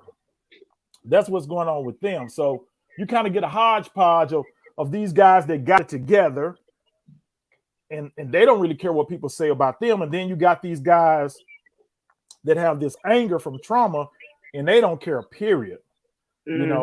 So when you get that together, it's a bad mix. But I just tell them, man, don't. And one in particular, women, like, we were like growing up, we always, and it's kind of odd because we were like trying to have as many women as possible. I probably, at one point in my life, I probably had a new chick every 2 weeks, but these guys, and that was due to ignorance. Hey, money, power, respect. I'm sorry. NPR, what's up? Hey, but that was due to ignorance. Because if there was a lot of things I could do over, I'd do them differently. But that was due to ignorance on our part. These young guys are a little more aware, but at the same time, they tend to get too enthralled to where, they feel like this girl is their only chance or whatever. They get dependent on them for emotional and feats, and it kind of goes bad, because now these women have that I don't care attitude, and they're kind of having boyfriends everywhere. They really don't care. So it's kind of switch, so if we could, and we'll never get back to the old previous times, it's just gonna kind of keep rolling that way. But now it's all about you as a singular person, as an individual, and how you handle this stuff. And I can only help like one cat at a time. So any young cat that comes around me and asks me how do I deal with this, or how did I deal with women and all this other stuff, I try to say, hey man, focus on yourself first, take care of yourself, make sure you got everything you need, and all that'll fall into place. Because a lot of them, they put that first and they go broke chasing after this stuff. But if you put yourself first and having a solid life with your own resources actually gives you a better mind state. It actually does. It puts you in a better mind state because you're not worried about some of the things that other people are worried about. What do you say about the young man or young woman who feels that they have to take care of their parents and give them all those things? I think I heard you speak on that one time before. Yeah, because you've like a lot of people from my generation, they're older now, and a lot of them made a lot of mistakes. A lot of those people were real bad on drugs, They just made a lot of mistakes, and now they're kind of out there. Some of them lost their minds, and the kids have to take care of them. It's kind of sad, but you have to say, like, their life as it is now is a result of how they lived it previously. And you really have to separate yourself from that. I know you love them and care for them, but sooner or later, you got to live your own life. You do. You got to move on. Like you said, do what you can, but don't sacrifice your life because they were unable to take care of theirs when they should have. It's harsh, but it's true. You know, I didn't have to. Up until my mom got sick. We didn't have to take care of her. She was like, my mom would get up in her 80s and go do her yard. She was still trying to drive. We was like, no, but she would get up. She would at least get up and do her yard and things like that. And she still talked plenty of shit. I mean, she did. Even when she was in a hospital bed, if we got kind of nervous about something and we was like calling the nurse, hey, this buzzer is going off. She said, hey, sit down. Sit down. She was good with it, huh? You said everything opposite of what the therapist said. Well, I don't know what she see. That goes to show. She might need the therapist might need to listen to me. She might need that therapist might Toni, you might need some help. Come holler at me.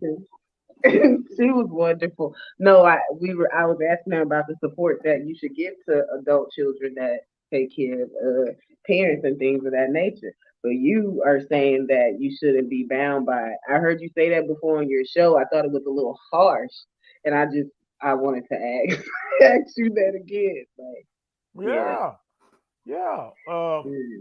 I mean, they live, but like I said, my parents are an example, and like my parents, I had my grandparents, and they owned land in Louisiana, and they were strong people up until the day they died. My grandfather lived to be 103 years old. My grandmother passed at like 87, Mm-hmm. I mean, and they handled their own. They did it when they was young. There's so many stories that my uncles and aunts used to tell about my papa. We call him Papa, and my grandmama. That how they still got the land. We still got that land down there that he obtained in the 40s or 50s. Mm-hmm. I mean, a huge acre of land. I used to wake up because I had to spend the summers down there. I used to wake up open my window and see cows screwing. Is that your Yeah, he up there clowning. Yeah, he up there clowning. Yeah, but I grew up watching that on a big old land. He had an old wagon, and I mean an old wood wagon with the wrought iron wheels. Mm-hmm. With the wrought iron wheels, and when me and my cousin was down there, we sit on that wagon because it couldn't move because half of it was covered with that red dirt. Louisiana got that red dirt, so half of it was covered with that red dirt. So we would just sit on it and talk and pop firecrackers and all kinds of stuff like that. So coming from a strong foundation like that kind of gives me my attitude of like, ain't nothing too heavy. You know what I'm saying? Because nothing's really not too heavy. There's always a way, especially living here in America, there's always a way to fix your situation or to start working on the situation. You may not fix it all in one whop, but you can start taking those steps. Those steps are available for you to start taking to head in that direction to where you can resolve the issue. Oh, okay. So you basically saying that there's no reason for anybody to go through any of that? No, not really. Like I said, it's mostly people on people traumatizing people. Can you hear me? People traumatizing people. Small traumas. You have small traumas and big traumas. A person could be traumatized by something you say. Like you got kids that was traumatized because they was teased about being fat.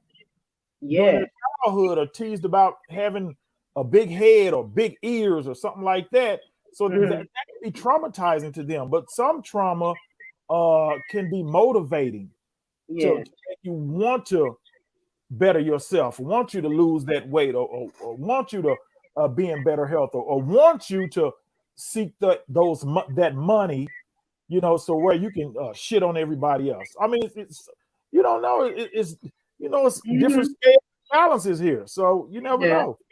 But yeah, there are small traumas. People don't know that. People thinking trauma is just this overwhelming thing, and bam, you know, like bam, you was in a huge car wreck, or got shot, or you know, something like that. But there are small traumas, you know, that you go through in life. People saying things about you, verbal traumas, or being bullied. Those things can have small traumas that could have effects, especially to a person whose mental state is a little weaker.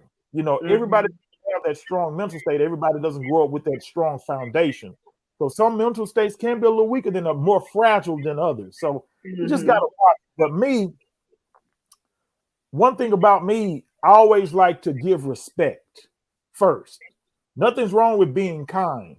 I never come into a room trying to bomb on somebody or ridicule somebody or anything like that. But if you come to me like that, then I'm going to match that times 10. I am. Okay, I'm cool, I'm respectful. But as soon as you get disrespectful, I'm going to get disrespectful times 10. I always can, because I'm coming from a defensive position. You know, I can be offensive, but I like to be defensive first and respectful. So when you on the offensive against me, I'm going to be defensive times 10. You know. I mean, that's a whole lot, yo. Come on. I wanted to ask you this too, because you know everybody now seems to be fragile in the mind and stuff. Is that the new money scheme, or should we really be on alert for these things? Yeah, you know, and a lot of this more in men or women. Go ahead. Yeah, a lot of this. I don't want to blame social media, because social media itself is just a tool. It doesn't sit there and say, "Let me screw your mind up," or nothing like that. It's really there for you to just extend yourself socially, you know. But a lot of people with bad intentions have a lot of bad intentions have come on social media and kind of try to spoil people's day, you know, which is sad. But like all this, and I don't have anything against the bullying campaign, because nobody should be bullied. But I don't think it's as bad. I think it's always the same. It's just that with all this new resources and stuff around, some people are taking advantage of it, and they're overshadowing the people that may actually need the help. If that's what you were asking. Ivan, do you think that giving that energy is worth it? Action Jackson, what energy? You speaking of the one that I was saying, as far as me doing times 10? You know, I'm gonna say, just like I was telling Ross Girl earlier, you can like be like, just ignore people and be like, oh, it's cool. But something about that is gonna bother you. Something at the back of your mind is gonna say, I should have told that. You know what I'm saying? So why not do that? Why not do it? If you're not the cause of it, and that person is, why let him get away with that? You know? But who's to say who's the cause of it, though? You know, like, well, you should be able to identify that. If somebody is visibly offending you or visibly being a certain way, and then you think you're being the bigger person by ignoring them, sometimes you give that person a heads up. You give him even more, he or she even more reason to give them more reason to have this false bravado.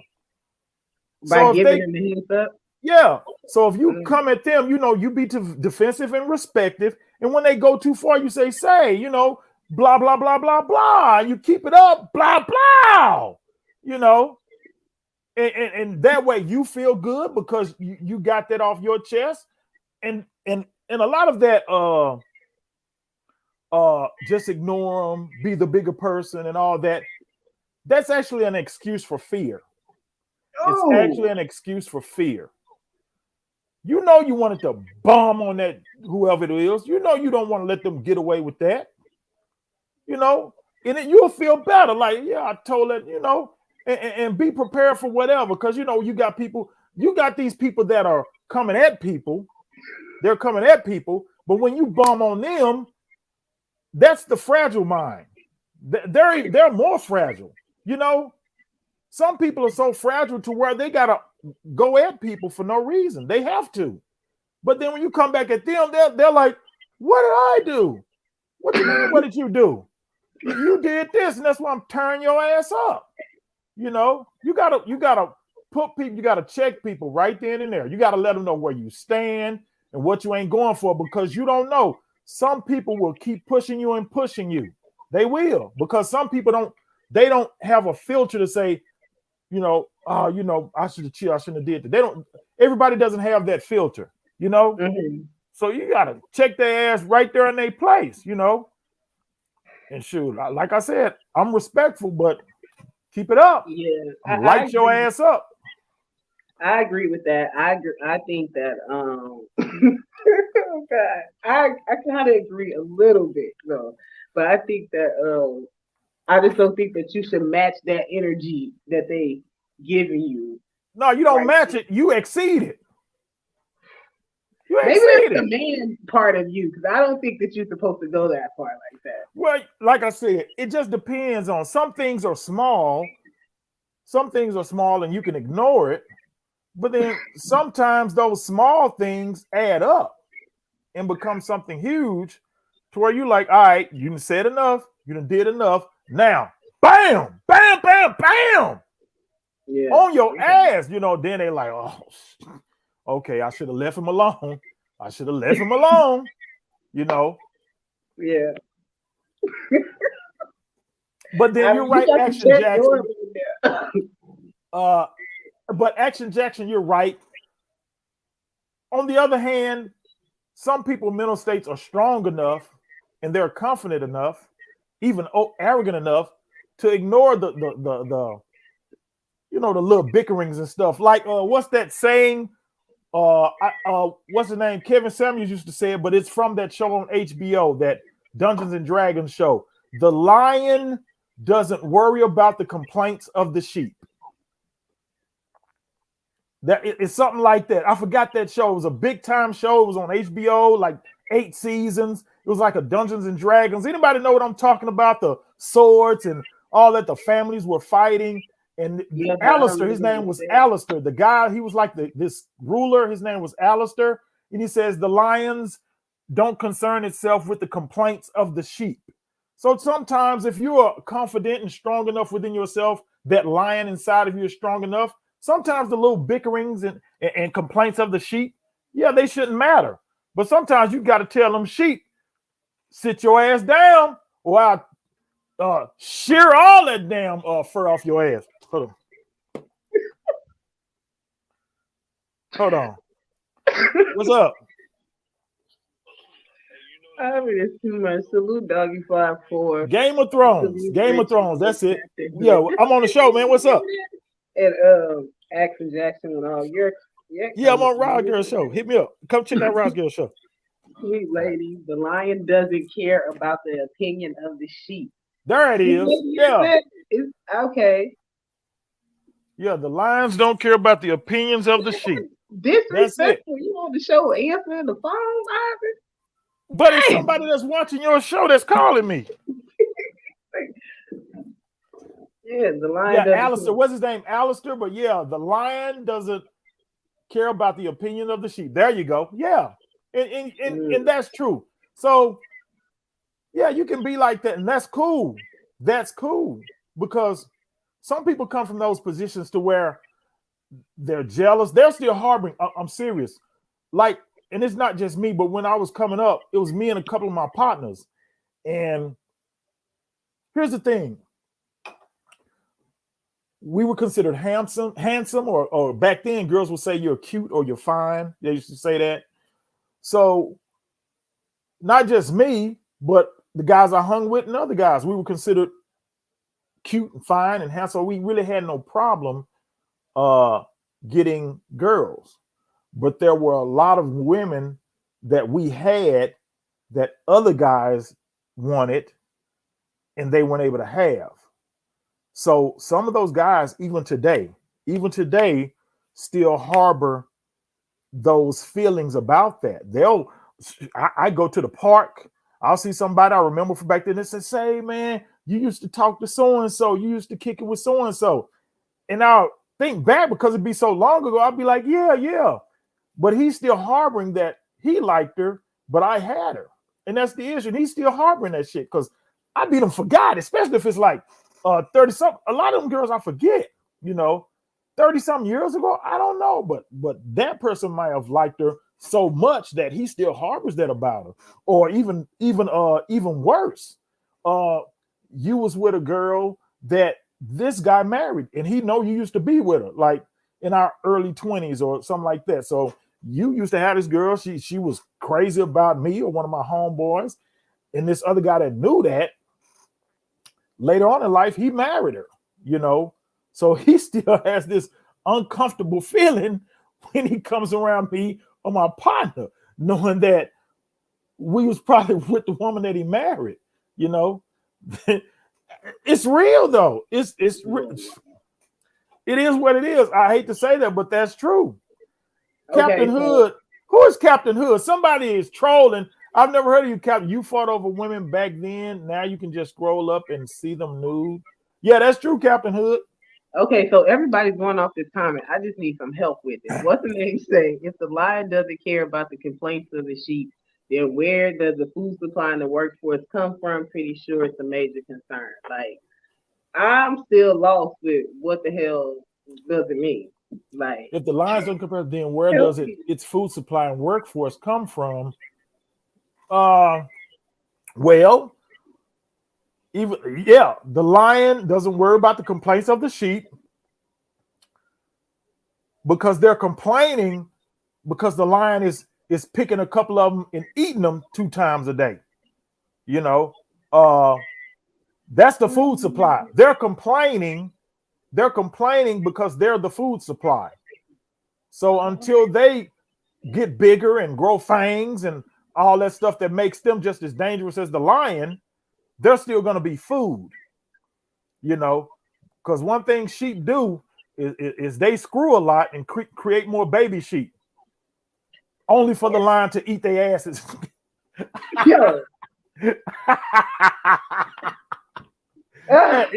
Hey, believe me, it's not a concern. AZZ7 ECA, it's not a concern. Believe me.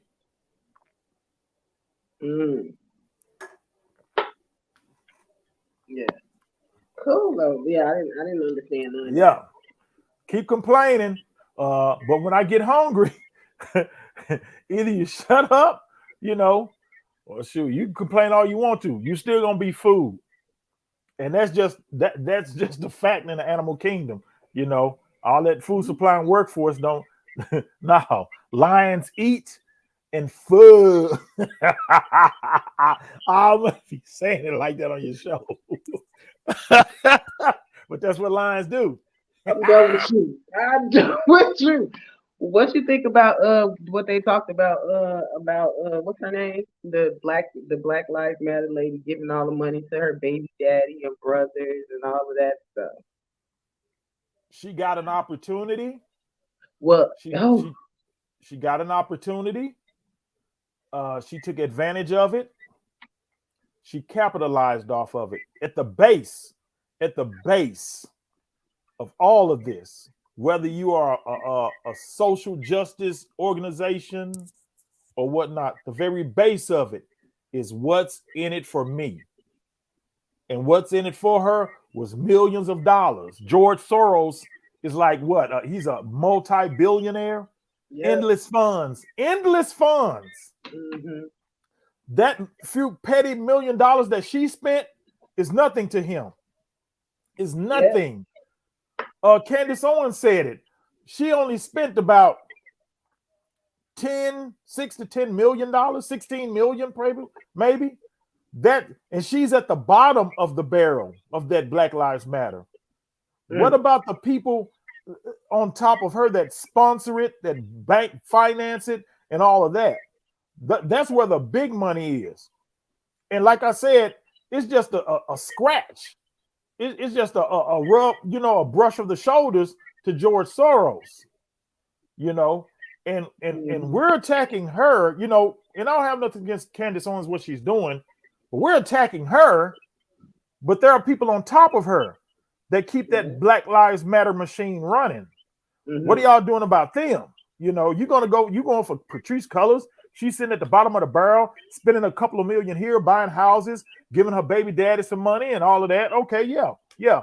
But at the base of everything in this country is capitalism. So that's what it is. She's just a ball person. Did y'all want her to listen? I understand the points of view, but do y'all want her to be running that worldwide organization? But when she comes around, she has dirty clothes and toe up shoes and she's looking bad. You want the person that's representing your organization to kind of look worth something, right? It's not that though, but she misappropriated the funds though. Like she have to, do all that, take all that, but well, we're not looking. Did she have a salary? Did she have what was her salary? Because that's her job. That's really her job. Running Black Lives Matter. So did she have a salary? One. And if she misappropriated funds, what is the technical misappropriation? Not just saying she spent money and she did this. What is the technical aspect of her misappropriating funds? Because nobody's brought her up on like money charges, like bank charges or fraud charges or wire fraud, anything, those money charges, money fraud charges. Nobody has brought her up. If anybody was going to bring her up, they gonna get to it. You don't think they're gonna get to it? Exposing her taxes now. She's been doing it too long. I think they bringing it out because ain't too many people been dying and she ain't been out there marching. So now they tired of feeding her, and then we about to get rid of you and bring somebody else on. So I think that's why they putting her out there and broadcasting her and all of that now. Well, they can vote her out, but she's still gonna keep those houses and all that other stuff. And then what's the name say? I showed up at your door because this says that this is the Black Lives Matter Recreational Center. So on paper, that's like putting a storefront out there. So, but you living in there. So that's that issue right there. Rich Mo says the tax records came out. Okay, but Rich Mo, Black Lives Matter is a non-profit, right? So we know Black Lives Matter is a not-for-profit organization. So as far as taxes go, I don't know the exempt status, or maybe it's personal taxes for some stuff she had on the side. Maybe she did write some books and all. And I'm not defending her. I'm just looking at this in legal terms. I got some legal training up under me, so we can look at it and say she spent this money and this, that, and that. But under what terms is she going to be penalized? Because I don't see the IRS saying that we're coming at her for tax fraud. I don't see the SEC coming at her for any type of finance or investment schemes or anything like that. I don't see it. Nobody's come forward. The only person that's just pointing fingers at her is like Candace Owens and conservative groups. And I understand people who mad because they sent, and black people who mad because they sent her $5 every month and bought face masks with Black Lives Matter on there. But see that? Well, black folks gonna do that. Black folks gonna do that. See, that's what I'm saying. If 5 million people, there's more. Let's break money down. If you got a worldwide organization, but just go nationally. So Black Lives Matter is a worldwide organization, but nationally, let's say you send out these little envelopes that says, please donate $1 to Black Lives Matter. And 10 million people send $1. That's $10 million, just like that. And how many posters and that you need to put up? How many signs and posters and commercials that you need to put up and pay for? You know, how Thank many you, streets can you paint Black Lives Matter on? How much does that cost? I'm sure it doesn't cost $10 million. So what about that other money that's sitting there? And I'm just lowballing it. You could have 20 million people. You have 20 million people that probably sent her $10, you know, and this is all in one swoop. This ain't over a short period of time, because Black Lives Matter only been in existence for what, 3, 4, maybe 5 years now, maybe. Yeah, I don't really know, but yeah, but they haven't even done a decade. They haven't even done a decade. They haven't even existed a decade. She's going to jail. I definitely think they're going to prosecute her, and she's going to jail. I think she's been exposed for some things, but the only thing I think she may be is misappropriating funds, and the only thing she can get for that is fired from her position. Fired. She can't get brought up on charges for misappropriating funds for a nonprofit. She can get fired, yeah, and she can get sued in civil court to get some of that money back, but she can't go to jail unless she does something like tax fraud or something like that. Now you get the tax fraud though. It's not proven. Like I said, BLM is a not-for-profit. You know that Sweet Lady is the lawyer for the Reasoning, the Rise Girl, the Reasoning segment, and she said that the woman has already resigned. She is the illegal. Like I said, it could be coming down the pipeline. Yeah, it could be coming down the pipeline, but the only thing I see happens to her is that she just loses her position. Nah, it's gonna be way more severe than that. Sweet Lady says Patrice may not be able to escape criminal prosecution. Are you serious? I mean, possibly, but nobody. She hasn't been indicted. You know, it's just starting, Ivan. No, Candace Owens went to her house and asked to see her. She didn't get to see her. The only thing they say is that Black Lives Matter has bought a $6 million mansion, and then she's purchased homes, real estate in other places under the name of Black Lives Matter. I think maybe. Yes. But organizations, nonprofits can hold real estate. What they do with that real estate, we don't know. But something has to be with that money in order for it to grow. That money just doesn't sit there. And if they can prove like, hey, this is an investment, no harm, no foul. Now, if she's living in there and partying and got swimming pools and all this other stuff and all that, then they'll say, hey, this is like you use this for personal. You're using this for personal. This is a personal home. You know, that's what she's doing over the course of time. Yeah. But then again, she was the head of the organization. What was her salary? I'm damn sure she wasn't paying millions like that where she could buy homes and pay such and such 10 million. And come on now. Well, we would have to check the parent organization that funded them to see what's in her agreement. We don't know that, do we? No, but look, even if she doesn't have to deal with the legal ramifications, but as a human person, don't you have an issue with that? An issue with how she can have conducted herself in business, how she has made money off of deaths, how she has possibly incited certain things. You don't feel a certain kind of way about that? I definitely have an issue with. I've never been a supporter of the organization. I always said that Black Lives Matter was a philosophy to me. But it does bother me that I have seen diehard people go to those marches and be at places because they really believed in the organization. And there was no money put into the communities. There was no community center in every city where places were burnt down and people marched. There were no freaking food given out during the time where people were losing their jobs during COVID for Black people. So for integrity, for morality, you got all this money, Black people was donating it to you with the fact that you would support and look out, and you didn't do that. So it's an issue right there. And she should suffer some type of ramification. I feel. It's possible. like I said, I'm not defending Black Lives Matter, not at all. You know, I don't think it should have got to the inflated to the way it inflated. But once George Soros got behind it and put all that money into it, money does corrupt. Yeah. But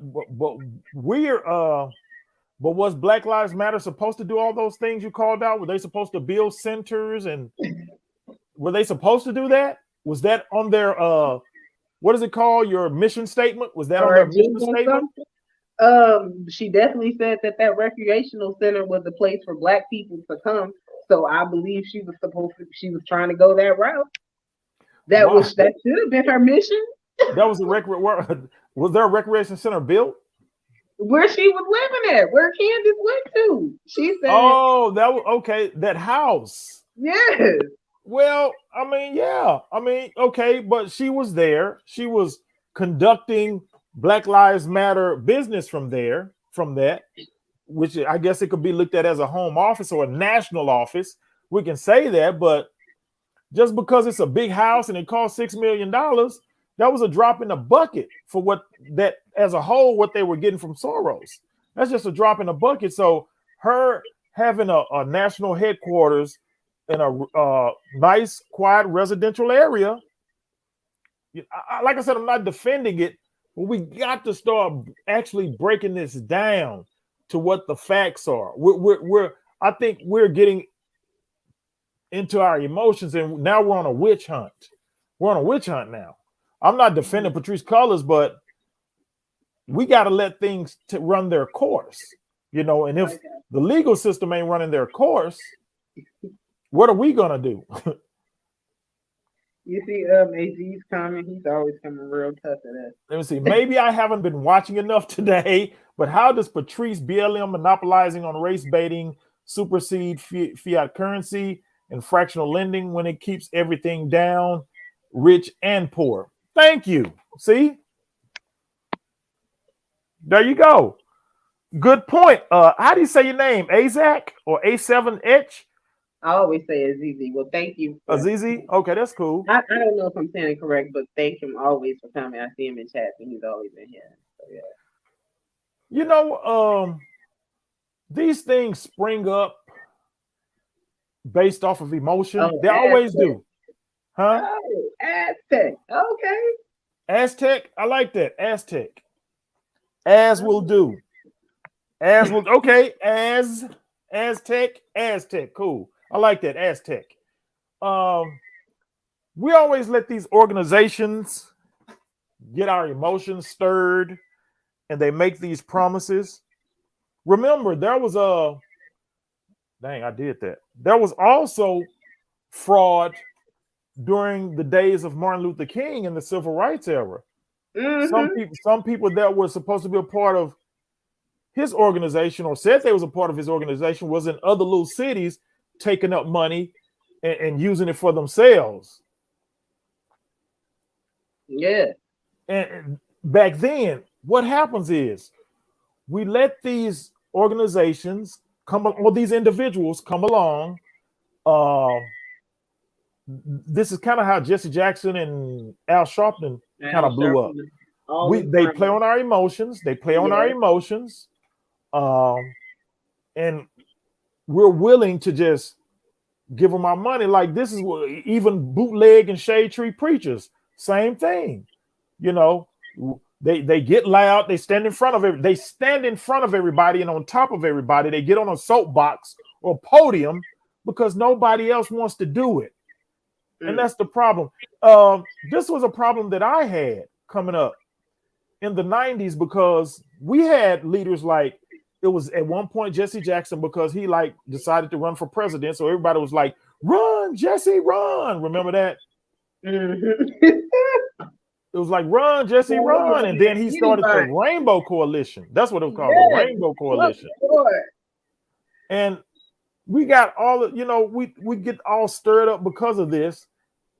And that's just a way to funnel in funds to make their lives easier. Jesse Jackson's sons went to private school grew up in like the best part of, I think he like in the Chicago area, but he didn't stay in Chicago. He stayed in like the better area.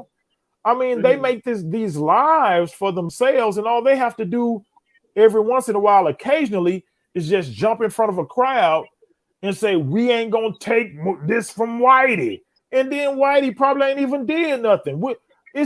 We're talking about old things.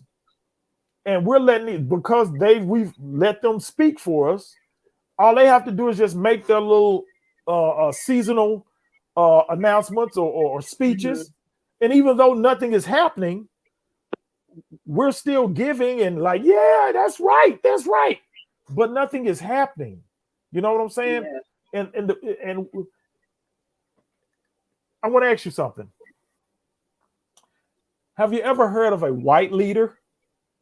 No. Exactly. Besides the basketball player, what's his name? Larry Bird. No. Don't do that. No, we ain't doing that. But no, honestly. No, I haven't. Have you never heard of a white leader? No. So why do we need a black leader? I don't think we need a black leader. Exactly. But see, the multitude of us keep putting these people in front of us, and then these elected officials accepts them as the representative. I've heard this term, the representative of the black people. Yes. Who appointed you to represent us? I'm sorry. If I'm from Dallas, Texas, why is Al Sharpton, who's from like somewhere in New York, representing me? He don't know my issues in Dallas, Texas. My issues in Dallas or yours in Houston may not be issues dealing with race. I may have an issue where I got these potholes that's putting tires on flat, or my kids can't play on the swings because they're broken, or we need new basketball goals, or the kids need books in school. Why am I going to have to call up to Al Sharpton's office for that? He's going to say, man, get out of here. Al Sharpton can only happen what's going on in his vicinity, his world, but we've appointed them. You know, we've appointed them, and now they're called black leaders. No, and we only do that is because we want somebody to do it for us. We want to sit back and let somebody do it for us. I watched a school board trustee meeting today. I watched it on television. Mm-hmm. There was one black guy in there. Oh, wow. There was one black guy actually in the meeting. You know, I just happened to see it on the news, and I'm like, where is everybody? And see, this is the Dallas school district is mainly black and minority, you know, people of color, you know, Hispanics, blacks. There are not too many schools in DISD that are like predominantly white. They're just not, you know.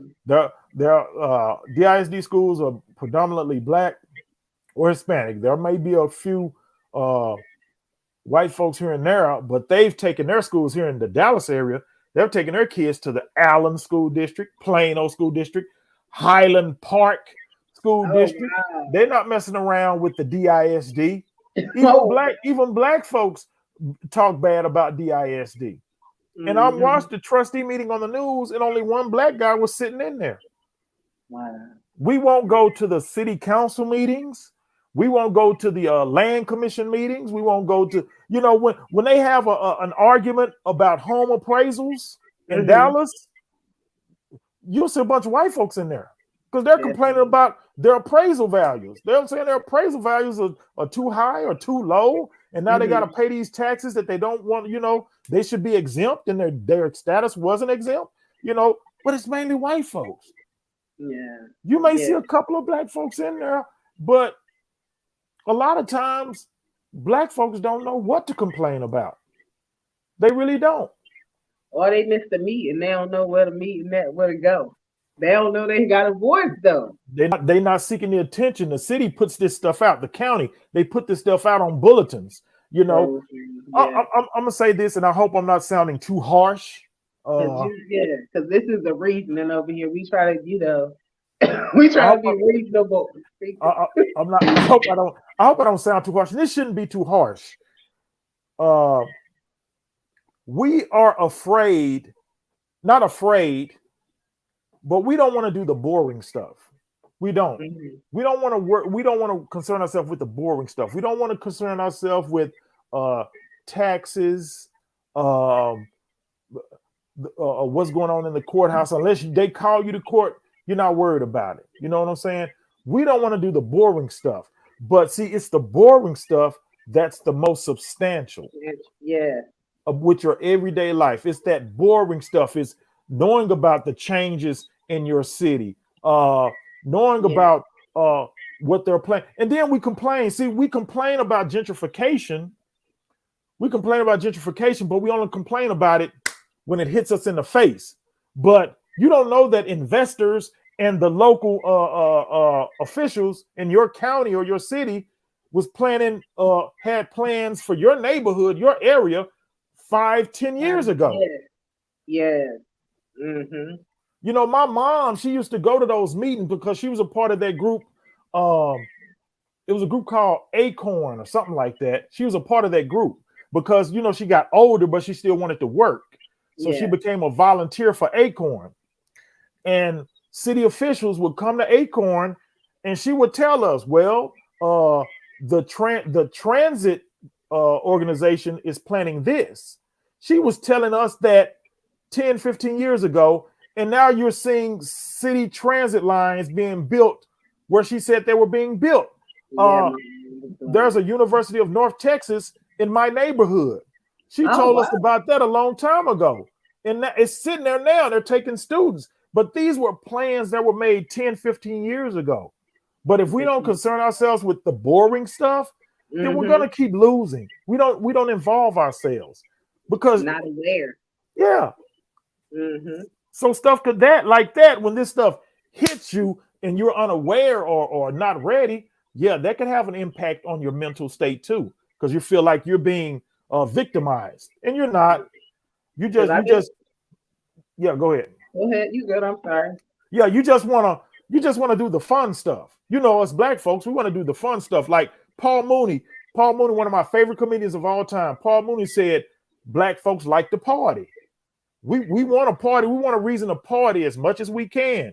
We want to drink, lay up, smoke. We want to party. We want to play music and dance, and we don't want to worry about nothing. We've worked. I done been to work all day. I'm finna get me a drink and I'm finna party. We finna, especially when it comes to Friday night, Saturday night. Oh, we own. We don't want to worry about what's going on at city council meeting or the Dallas County Appraisal District or the tax office or what new benefits you may receive from your Social Security, even though you're not at that age, but you don't know that stuff. I mean, they talk about it every day on I think it's one of those CNN channels where they do the government hearings. They talk about this stuff every day. I am addicted to C-SPAN because I watched that with my grandpa. C-SPAN, yeah. He's 84 now.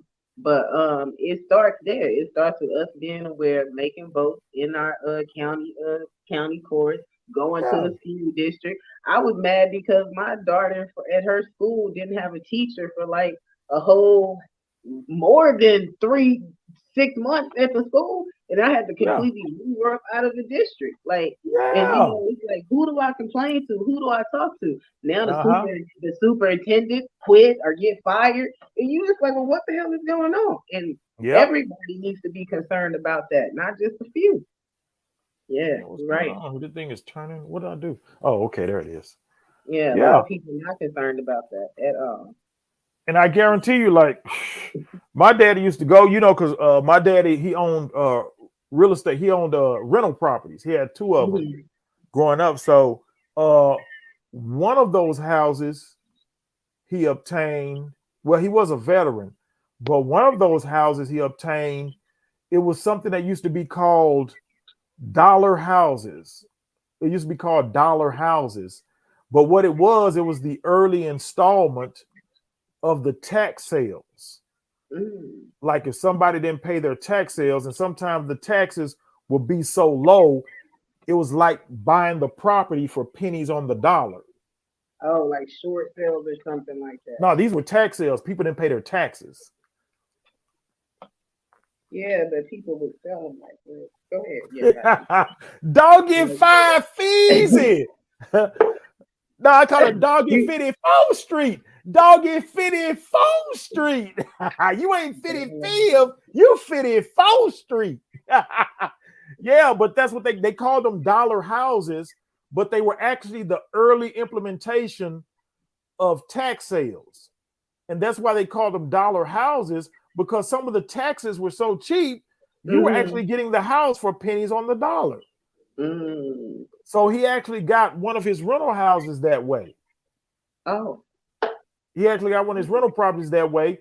And I remember us, because we were still kids, I remember us going over there to that house with me and my little brother and my older brothers and a couple of damn mosquitoes and a couple of other cats. Yeah, the damn mosquitoes. You know Texas. We must shit mosquito country. And I had that damn back door open, and now these damn mosquitoes are flying around here. So you killing me. Yeah. Shoot, a real deal right here. We're in Texas. We got mosquitoes. Them motherfuckers don't play. Yeah.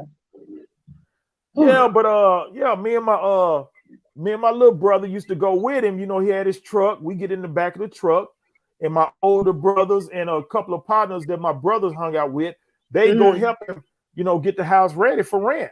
And you know, we take our mama would give us sandwiches, and we'd be over there damn near all day, you know, playing around. You know, maybe some other kids in the neighborhood. We go run around with them for a little bit while my dad and my older brothers them got the house ready for rent. You know, cutting the yard, taking out old refrigerators and stuff, putting stuff in. So, you know, I kind of grew up watching that.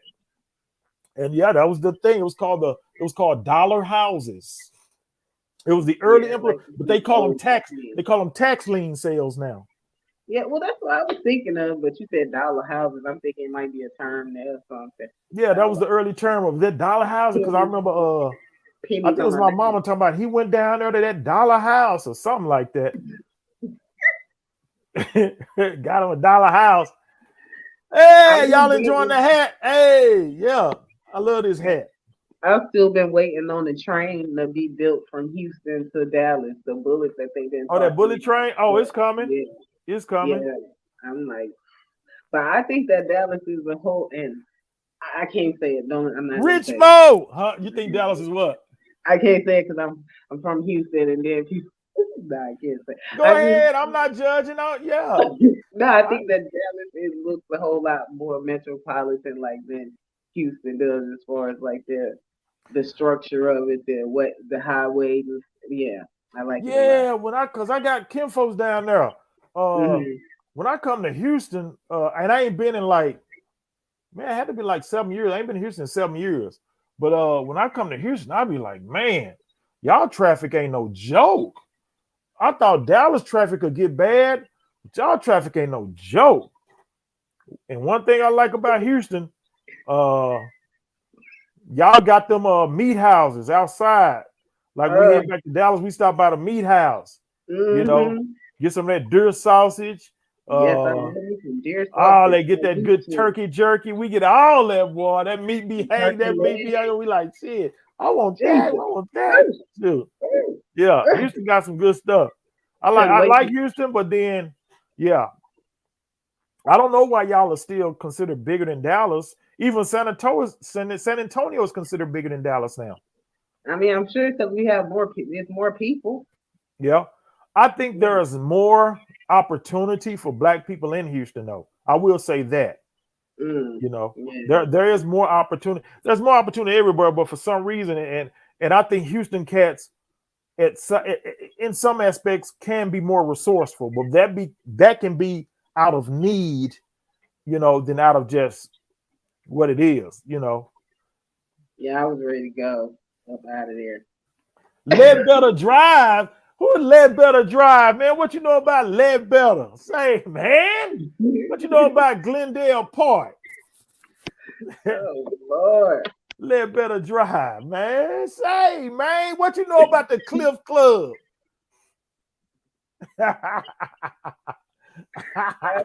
Killing me. Yeah, he said let better drive. Go. Houston is too cool though. Houston is the city that raised me. And made Houston is the city that raised me. Yeah, we got better music than y'all, better food, all that. So I will say that.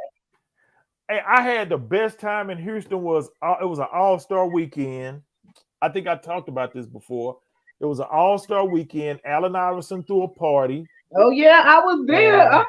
I didn't go on to a the boat. party. I think it was on a boat. But the best party, even though his was cool, we couldn't really get there. But the outside of it was just thrown. I was like, man. But the best party was that day party at a place called Cabo's.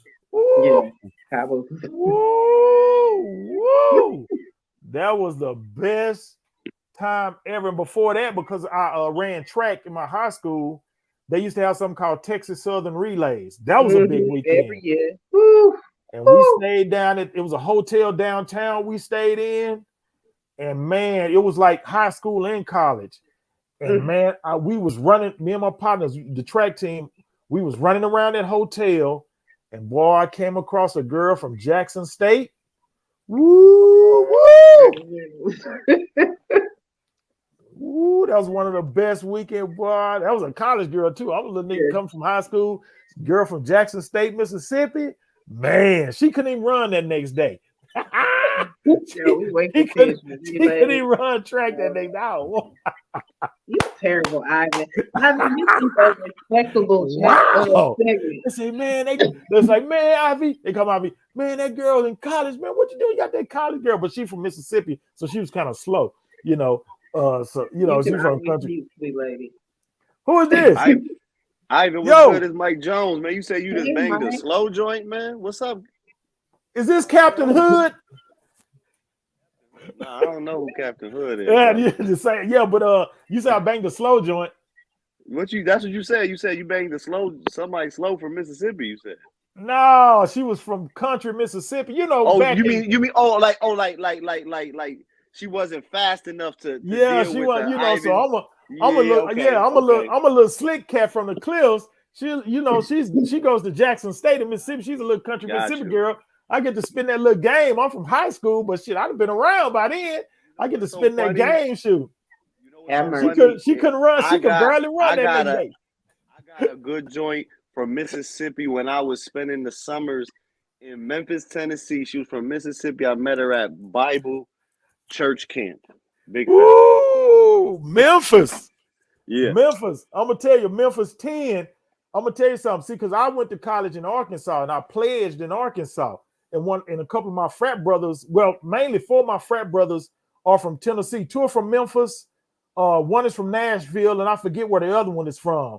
But I would go to something called the Southern Heritage Classic up there in Memphis. It's like a black HBCU game. Yeah. Oh my God, boy! They used to call them the Shake Johnts. The Shake Johnts in Memphis. Ooh. You talk about some cornbread and pork rib eating brawls, shaking, and man, ooh, that was before it was called twerking. Boy, they was jangling. I was like, God, dog. Southern Heritage Classic. Look it up. The Southern Heritage Classic. I think it's Jackson State versus Tennessee State or something like that. It didn't matter. Boy, you go to them. You go to them Shake Johnts in Memphis. Oh, man, yeah. I ain't been to one in a while, but man, last time I went, I was like 30, maybe 30, 28, 29, because I know I did something like 3 years in a row. 2 years I went to Capitol Beach. 2 years in a row, Capitol Beach. Woo! You know about Capitol Beach, Mike. You live in Houston.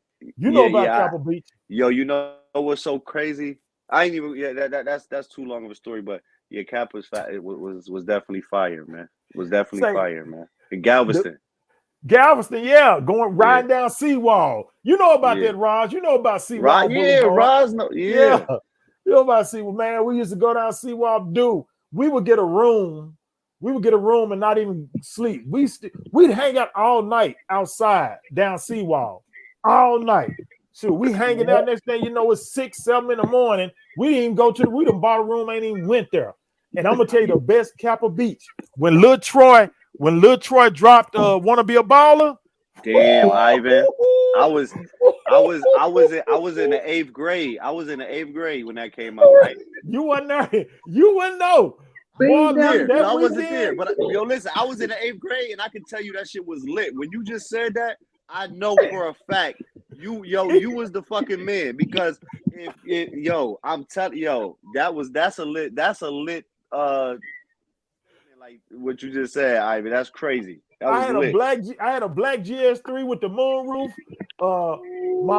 My partner, he had that old Beamer. It was old. It's old now, but it was cool back then. But I had the GS3 Lexus, man. And look, that weekend,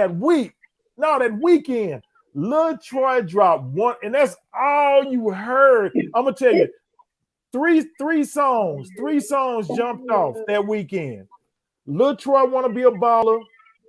Scarface dropped that album called A Diary with Mary Jane. Smile. He dropped that album that weekend. And Adina Howard dropped T-Shirt and Panties. Wow. Yeah. Going down Seawall, that's all you heard. T-shirt in my panties on. I feel old, but look though, I'm gonna say these young motherfuckers, they don't know nothing about that. They don't know about that shit. They don't know. Rise, they don't know about that. And that song went on for years. Like people played that joint for some years. Just think of how it sounds. You driving down Seawall, you got all your windows, everything open, because everybody was bumping it. And that and Lil Troy, that's all you heard. And you heard that Scarface album. I think Do or Die dropped the album too. They had a clean album, and I'm trying to think of who else dropped. I think Jagged Edge. Jagged Edge had dropped. Jagged Edge dropped. The first Jagged Edge album. Oh, okay, first then. So it was that first album. All them chicks was crazy about that, man. This was like what, 96 or something? What year was that? That's like 98, 97, 98. It got to be like somewhere in there. 97, 98. Because I went when I was in 10th grade. I think you said you was in 10th grade when what came out, Ross? No, I said I was in the 10th grade when I got in trouble and went. Jagged Edge was the 90s.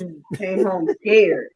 Like we were supposed to be going to the movies, and my homegirl like had a boyfriend. They all took us down there, and there wasn't no cell phones, no nothing. Somebody said Jagged Edge was the 80s. No, Jagged Edge was the 90s. That was the 90s. Hold on, Roscoe. Hold on. I ain't that old. Roscoe, you said y'all had to meet up down there? No, we didn't meet up down there. Like I was hanging out with my friend, and then we just ended up going. Like she had to drive us all the way there. She ain't tell us nothing. And my mom and her dad was looking for us for the whole weekend. We was at the Kappa Beach party. Ooh, wow, y'all was lit. Oh, it was terrible. It was terrible. I was very young and innocent. Oh shit, man. Yeah, yo, either one of y'all ever been to South Padre Island? Yes, I ain't never been to Padre. I ain't never been to Padre. I hear about it all the time. That shit right there, yo, Ivan. That shit right there, for it to be where it's at, I mean, because I'm from Buffalo, so like you see, like just to have like a little resort, just boom, that fast away. A lot of people was going to Padre back then. That's just probably like 4 hours from how far is that from Houston? I forgot. It seems like by Corpus. I thought it was like what, 8 hours, 6 to 8 hours or something. Yeah, because Padre is close to the border, ain't it? Mm-hmm. Yeah, it's like going down there. I had to go when I drove down there. I didn't have to go through no border crossing, but when I came back, it was like they stopped you. It was like a little border crossing thing. Yeah. I'd never been to Padre, and it used to be a hot spot, but then I don't hear too much about it no more.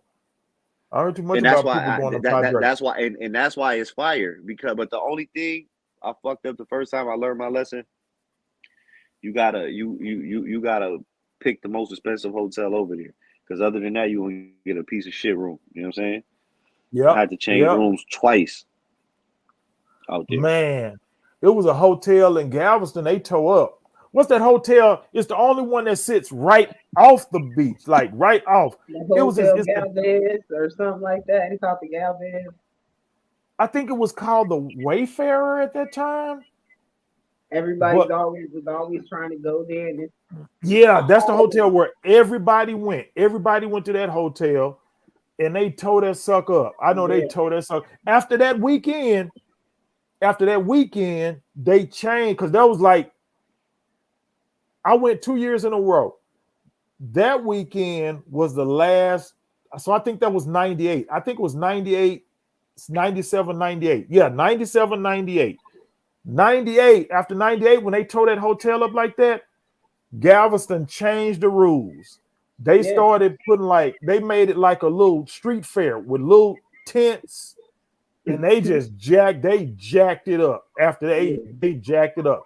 I didn't even want to go. When I heard about that, I didn't even want to go. But 97, 98, woo! Lady said Jagged Edge was in the 80s. She better stop it. Yeah, Jagged Edge was the 90s. Hold on, let me see who. First album, Sweet Lady. Who the hell said, "Oh, Sweet Lady"? It was not in the. She dragging it. She trying to make us sound old as hell. That's all. Man, Jagged Edge was on the 90s.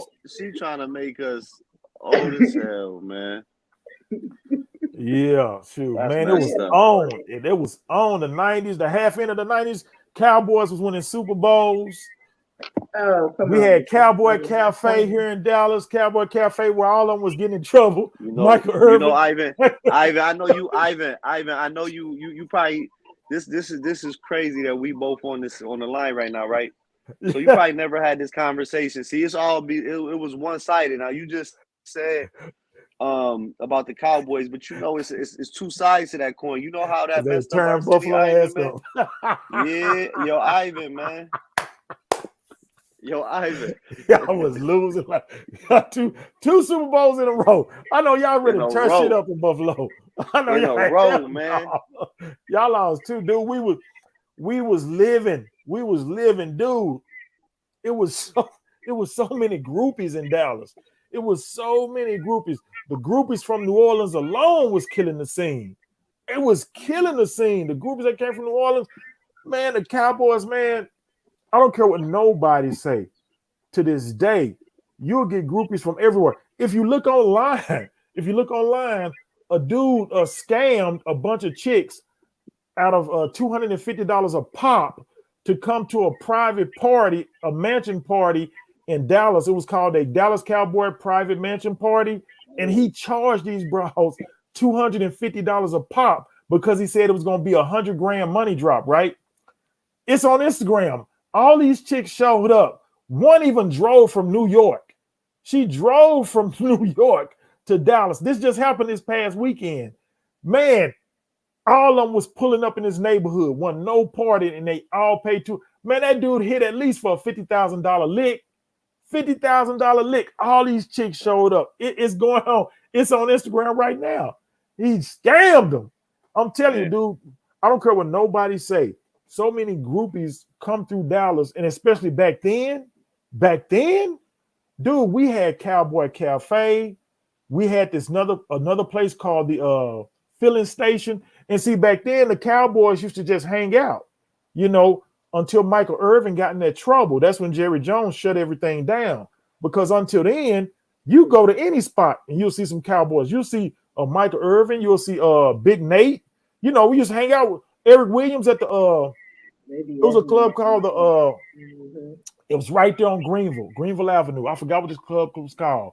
Man, they come in the club and just chill, dude. Chill. You sit there and talk to them, it wasn't no thing.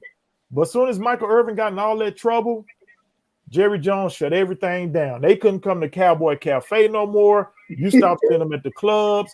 He shut that shit down. We was like, damn. Man, you'll see Michael Irvin up in Papados. I gave him $1 bill one time to sign for me. He signed a $1 bill for me. Shoot, man, it was on. It was if you had your shit halfway together, you could mash so well in Dallas back then.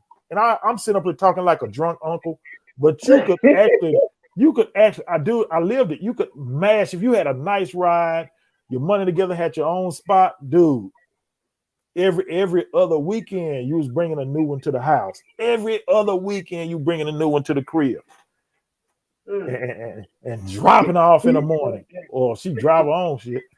All right, you gonna call me? You gonna call me? Yeah, I'm gonna hit you up later on. Yeah, I'm gonna hit you up later. Where you gonna be tonight? Oh, we gonna be over. Oh shit, we go somewhere else. We ain't trying to see it, dude. We trying to have it different the next night. We might be in North Dallas kicking it. Next night we might be in Arlington kicking it, boy, having a good time. Man, I'm sitting up here sounding crazy. Where y'all at, Ross girl? I've been up here all this time. I need to take a roll up break.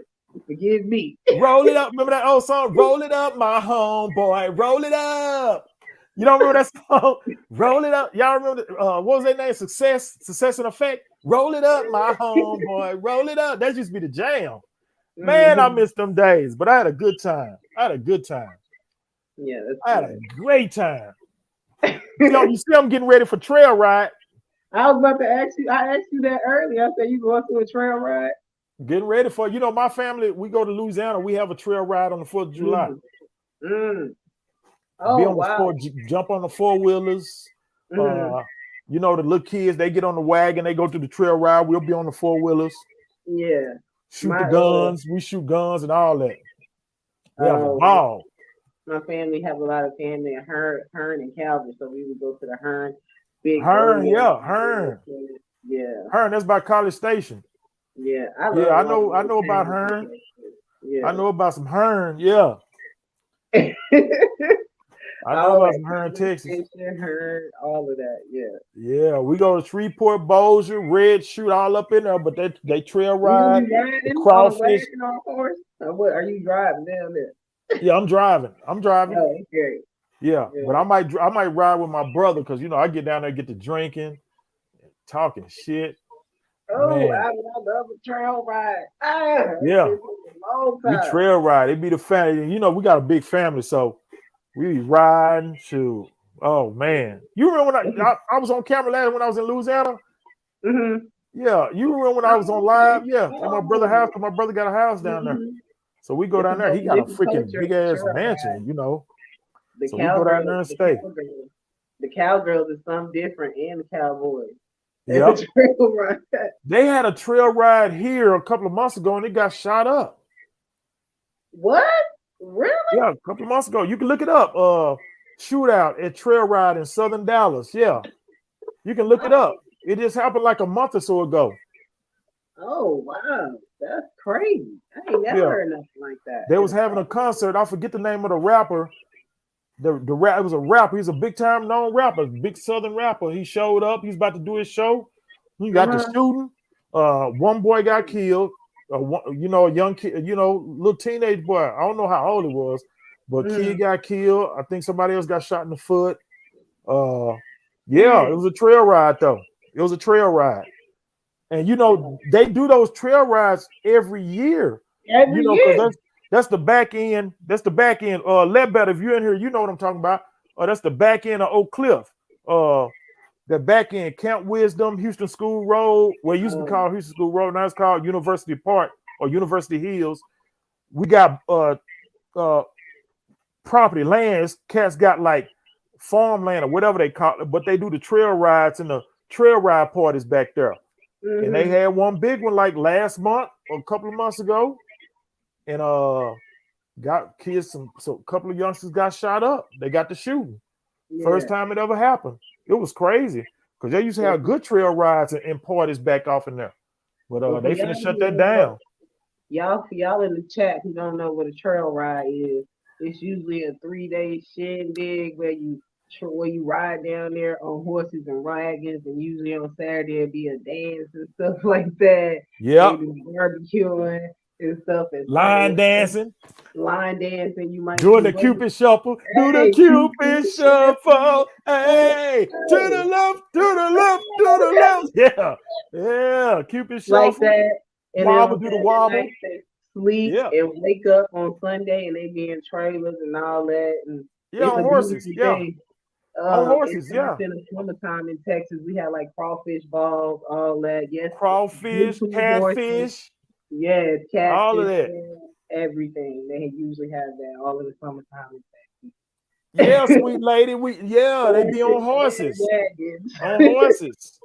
On horses, definitely. Hey, if you can, when you get a chance, look up trail rides. Look up Dallas, Texas, or Houston, Texas trail rides, or even Louisiana. Look up trail rides, and you'll see how they party. Some of the best partying you'll ever do. Yeah, yeah. Yeah. They have a lot of Zydeco music. Yes, you have the Zydeco. What is his name? Zydeco. Do the Zydeco. Come and do the Zydeco. All of that. Mad Militant. What's up, man? Mad Militant. Salute. You know what, sweet lady? We gonna have to. She is going off. What sweet lady talk? Sounds really Bama. No, sweet lady, they don't do that way. That's deep south. Deep south don't do it. We do this southwest way. Starting in Louisiana, it started in Louisiana, Texas. I don't know if Arkansas do it, and I don't know if Oklahoma do it. I think they might, but I know Texas might do it. Yeah, they might, but Texas and Louisiana is real big. But I think they do it like maybe in Georgia and Alabama. They might, but they're not big on horses deep south like that, like we are here in Texas and Louisiana and stuff, especially North Louisiana. Yeah, but it's big though. It's like a big, nice environment, y'all. And the dancing is all night. The music. Yeah, here we go. They come and do the Zydeco. Yeah, they probably y'all look up some Zydeco. Y'all might like Zydeco. Sweet lady, where you from? Where you from, sweet lady? I wonder where she's from. Who knows? She's talking about Bama. Probably from New York or New York. Yo, we don't do that, yo. Up here in New York, yo, we don't do trail rides or someone like that. Nah, where you from? Question mark. Y'all still ride horses? Yeah, they still ride horses. What are you talking about? What do you think horses for? They still ride horses. Shoot. That's good. You gonna be gone like the whole time chilling? Are you going for like a day? I'll be down there the whole weekend. You do the line dancing and all that too? Yeah, my uncle. Well, I call him. He's kind of like an older cousin, but we always call him Uncle Grady because he was kind of like more of an uncle. He was kind of old like that, and he has this big old spread. And then my grandfather's land.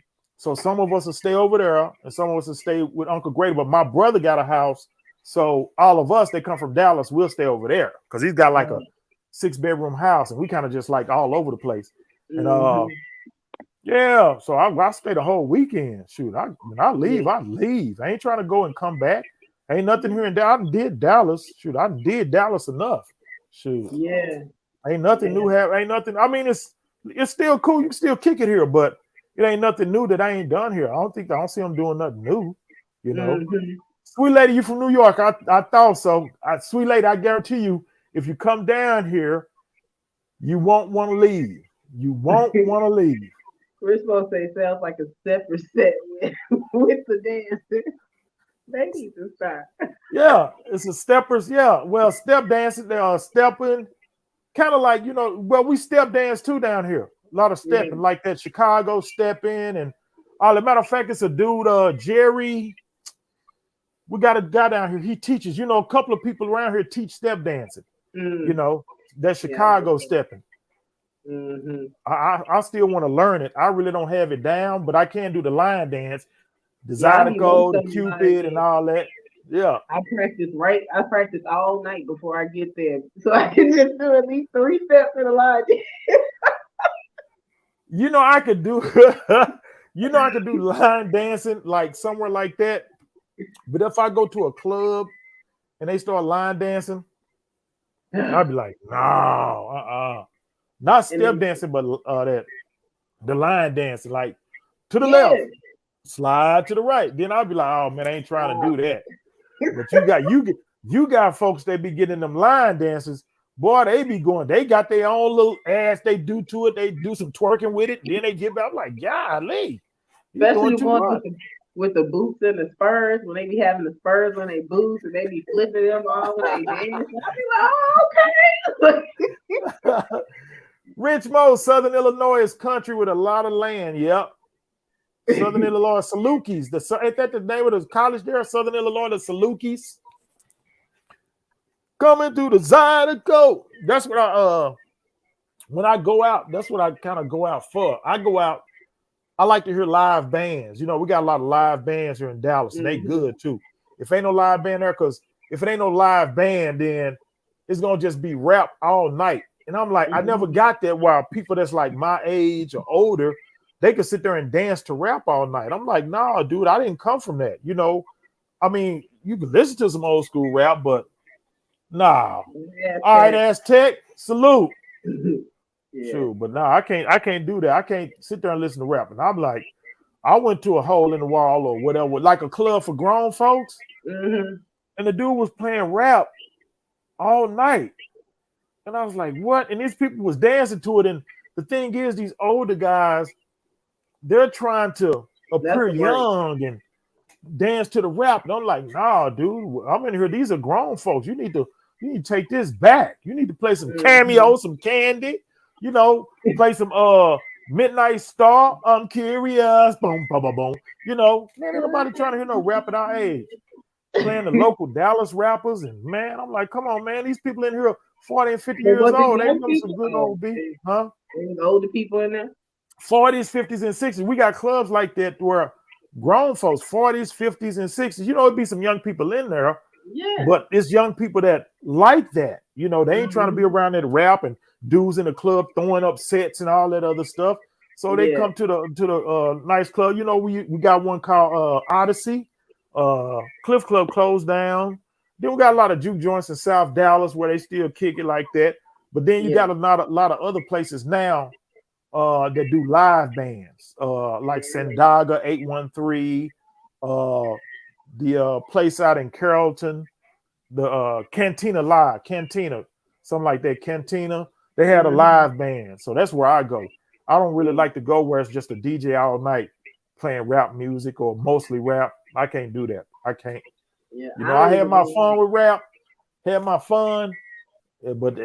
was it. You know, I'm not trying to go around here looking like an oddball. You know, I don't even go out. I can't even remember the last time I went to any of that. But I did go to the Cannabis Festival some weekends ago, and they had Ghostface Killer. He was there. The Locksmith was there. They was on stage rapping. Everybody was smoking all day. Just woo! It was heavy. Yeah, that's cool. Ghostface. All of that. And it was like just straight hip hop. Like I love hip hop, but I ain't trying to go to a club and hear it all night. But I can listen to it all day and I can see it live. But other than that, I ain't trying to listen to this new stuff they got. Like I can't do none of that. Like I can't. I gotta hear some funk. I gotta hear some funk, some R&B. I gotta hear some. Yeah, I gotta hear some slow songs. They don't play slow songs no more unless you go to a grown folks club. Yeah. Shoot, I want to dance to some Computer Love. You know, I want to grab somebody, dance out Computer Love. Boom, boom, Computer Love. You know, I'm trying to dance. I ain't trying to have that right now. I'm trying to jam up in that sucker. I'm trying to hear some Cameo, some hanging downtown. That's what I want to hear. Don't come around me talking about no rap, you know. No new rap. Don't come around me talking about no Migos. I don't want to hear Migos and Lil Baby and Savage 21. I ain't trying to hear that. You know, no. So when you gonna be doing your next show on what is the Bad Habit? The Bad Habits podcast. I separated that. I want that to be audio only. It has its own YouTube channel, but it's really for Anchor.fm. My channel now, the one that was Bad Habits, is pretty much called Ivan G's Corner. That's what it's called. So come hang on Ivan G's Corner, you know, and get served. No, yeah, but that's the name of that channel now. So y'all subscribe to Ivan G's Corner if you're not already subscribed to my channel. But I changed the name. I think I had changed it like twice. I changed it to Ivan G Sick and Twisted Radio. Then I just settled on Ivan G's Corner. You know, come hang on Ivan G's Corner. And that's where I'm going with it. So I might do a show between, what's today? Thursday? I'm going to start doing more just videos, like pre-recorded videos, like 5-10 minute videos, and kind of prime it up for start doing live stream. Because when y'all do live streams, I can come kick it with y'all, you know. But me doing it myself, it's hard because I just don't have that disciplined mind like y'all. You know, I'm all over the place. 5.0. There you go, Rich. A 5.0 with Dayton's on it. Computer love. Boom. That's still one of the hardest songs ever. When you get to talking to people, you don't even realize how the time go by. But I usually say I'm coming up for 2 hours, and then when I look, it be 4 or 5. I'm like, damn, I don't even think it didn't work that long. I know, and see, I can come do it with y'all because I can come on here with y'all, kick it, and then I can shut down and that. But when it's me, where I have to set up and then do it, and I'm compelled to do it, then I gotta shut. Nah, I can't do it. My mind ain't disciplined like that right now. You know, I got other stuff going on that I want to take care of. So yeah, and like I got partners, man. It's always most of my partners are not on the internet. I'm like it's like me and one of my other partners. We're the only ones that's on the internet like this, like on YouTube and stuff. Rest of my partners, you get to talking about YouTube and stuff around them, their eyes will roll over. They'll be like, man, I ain't trying to hear that shit. You know, because they not on there. You know, they might be on Facebook trying to get with one of the old chicks from high school or something, but they're not on there trying to see 3 and 4, 5 hour lives and stuff like that. They don't care about that, you know. Ain't nothing. They like, nah. So I'm like one of the only ones that I hang around that's on the internet like that. Like if one of their nephews or kids be like want to start a podcast, they'll say, go talk to Ivan or Ivy, whatever they call me. They say go talk to him. He know about that because they don't know about it. They don't care about it, you know. Yeah, my friends definitely be like, man, I can give you about 30 minutes for 4 hours. Oh no, like, especially folks from my generation that came up with me around me. They on Facebook, showing something like at a restaurant or just out, shoot a picture. They not trying to get on there and do 30 minutes. They ain't trying to do no live like that. You know, like they might be at the football game, the Cowboy game, and they might go live for about a few minutes. That's it. They're not trying to come on here and watch, and nothing is wrong with it, but I just know the people I'm around don't. Most of my family don't even do that, you know. They don't. They are old school, you know. Old school for like, you know. They've been getting along without the internet, and they gonna keep going without the internet. They're like, nigga, don't come around here talking about that YouTube stuff. Shit. I'm like, say, man, you check me out. Come check me out on YouTube. Like, nigga, you better take this beer and shut up. We ain't trying to show you. You're a nigga, here a beer. Shut up.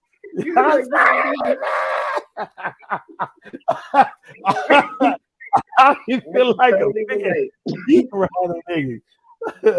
I'll be around Negroes. In a few years, they'll be on here too. Because some of them, like, I have one of my partners, Jabo, he just told me he want to start coming on do shows with me. And I was like, where did that come from? But he's like a musician. He plays in a church and he plays in some local bands. So, and he stays in a loft downtown, one of them loft apartments downtown. So he wants to start doing a show where he's playing his keyboard while I'm kind of doing a show downtown because he stays high up and it's a good view. He wants to want me talking, just on there talking, and he's playing the keyboard. I'm like, okay, yeah, baby, we can do that. Sounds cool. You gonna be like doing the show and he's just playing music the whole while you're talking to people? Yeah, while I'm talking, doing the show, he wants to be behind me playing the keyboard, you know, because he plays in bands and stuff. So he kind of wants to do that. And my brother because here's the thing. I never intended to come to YouTube. You know, that was not my intention. I used to do a sports show and the ladies show. Like this is like before Kevin said this was 2018. I used to do a sports show and the ladies show on my personal Facebook page.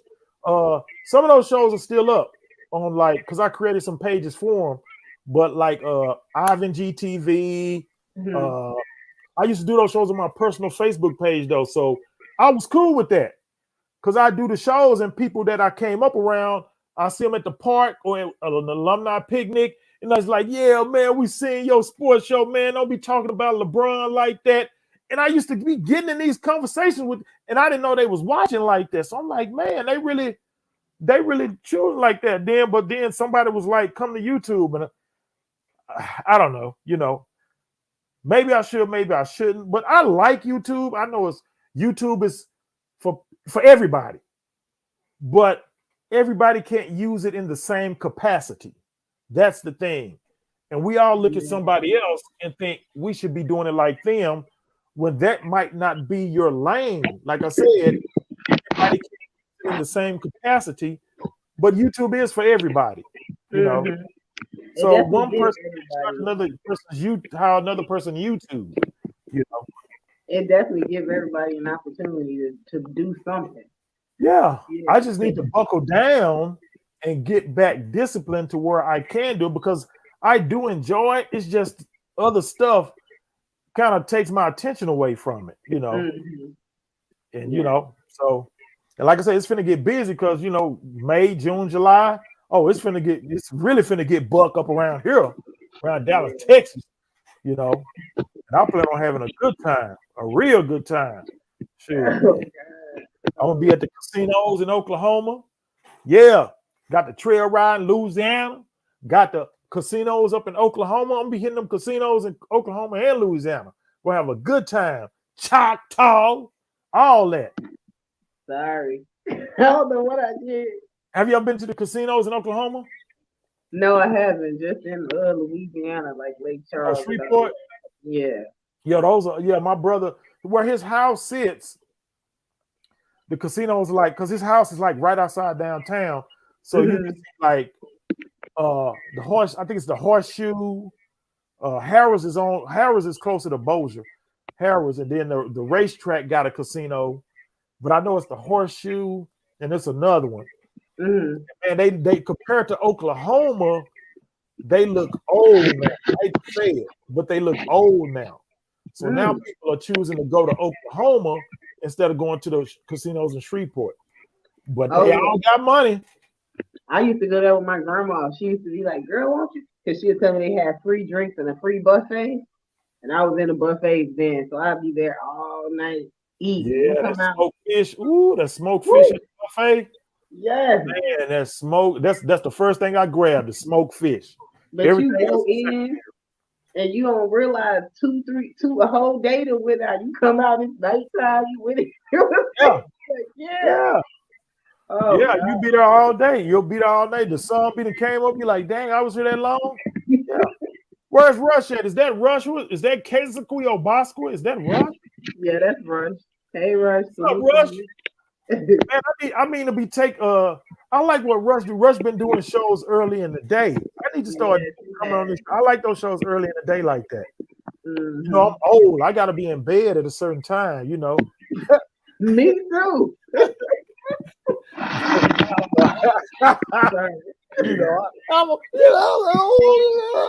Even though I'm not that old, I don't know why people say I'm so old, but I'm not that old. Niggas the show be like it was today, like around 9:30, but I noticed that they are in the morning, and I be working, but I don't make it. Rush, I gotta come to your show, man. Turn the party out. Turn it out, man. Are you gonna go over to Chaotix, whatever show he doing? Is it still on right now? I don't know what that Negro doing. Yes, it is. That's what I'm supposed to be. I'm supposed to be gone a whole hour and 30 minutes ago. Oh, for real? I'm sorry. I didn't mean to keep you like that. But I enjoy talking to you. Oh, yeah, he's still on. Oh, yeah. Oh, no. Oh, he got what? Yo. What happened? It says the video was removed. He removed the video. Oh, What was he doing? perfect. What was he Oh. doing? I need to see what happened. Sweet lady said we was hated on. Porn bomb. Horrible. Oh, that happened to him the last time. Why are they doing that? It was a show that I was on. It was a show that I was on. Oh, I'm trying to think of what show that was. And somebody just started sending these porn links. Mm. And I was like, wow. Well, he's back on now. So Oh, he is? Yeah. I can go do my moderator. Well, I'm gonna go over there too. I'm gonna go kick it with old K-I-Tick. Thank you for joining the show tonight. Oh, okay, yeah, he's back. Oh, no problem. You know, I'm always coming support Ross guy. You know. Yeah. I appreciate everybody in the chat. Yeah. Oh, y'all come kick it over here for the reasoning. Yeah. The reasoning. Yeah. You know, y'all come on up. Y'all like country person. Y'all come on over and take your shoes off and have a good time. Come on over here. Come on over here. All right, lady. Too. Bye, Ivan. Thank you. Thank you, sweet lady. Thank you, Richmond, Casey, all the people in the chat. Aztec Say Goodnight, Matt Militant, Axton Jackson, definitely Toni, who came through to give all her tips on mental health and wellness. Appreciated her. So if you guys are watching this on the replay, please leave a comment and a like, and definitely join the Labuto Network. Catch us in the morning. You will see Rush, sometimes me on Thursday, and shows on Saturday. And if you haven't subscribed to Chaotic Truth, make sure you go over there and subscribe to him too. Thank you. Good night. Thank you, sweet lady. Always.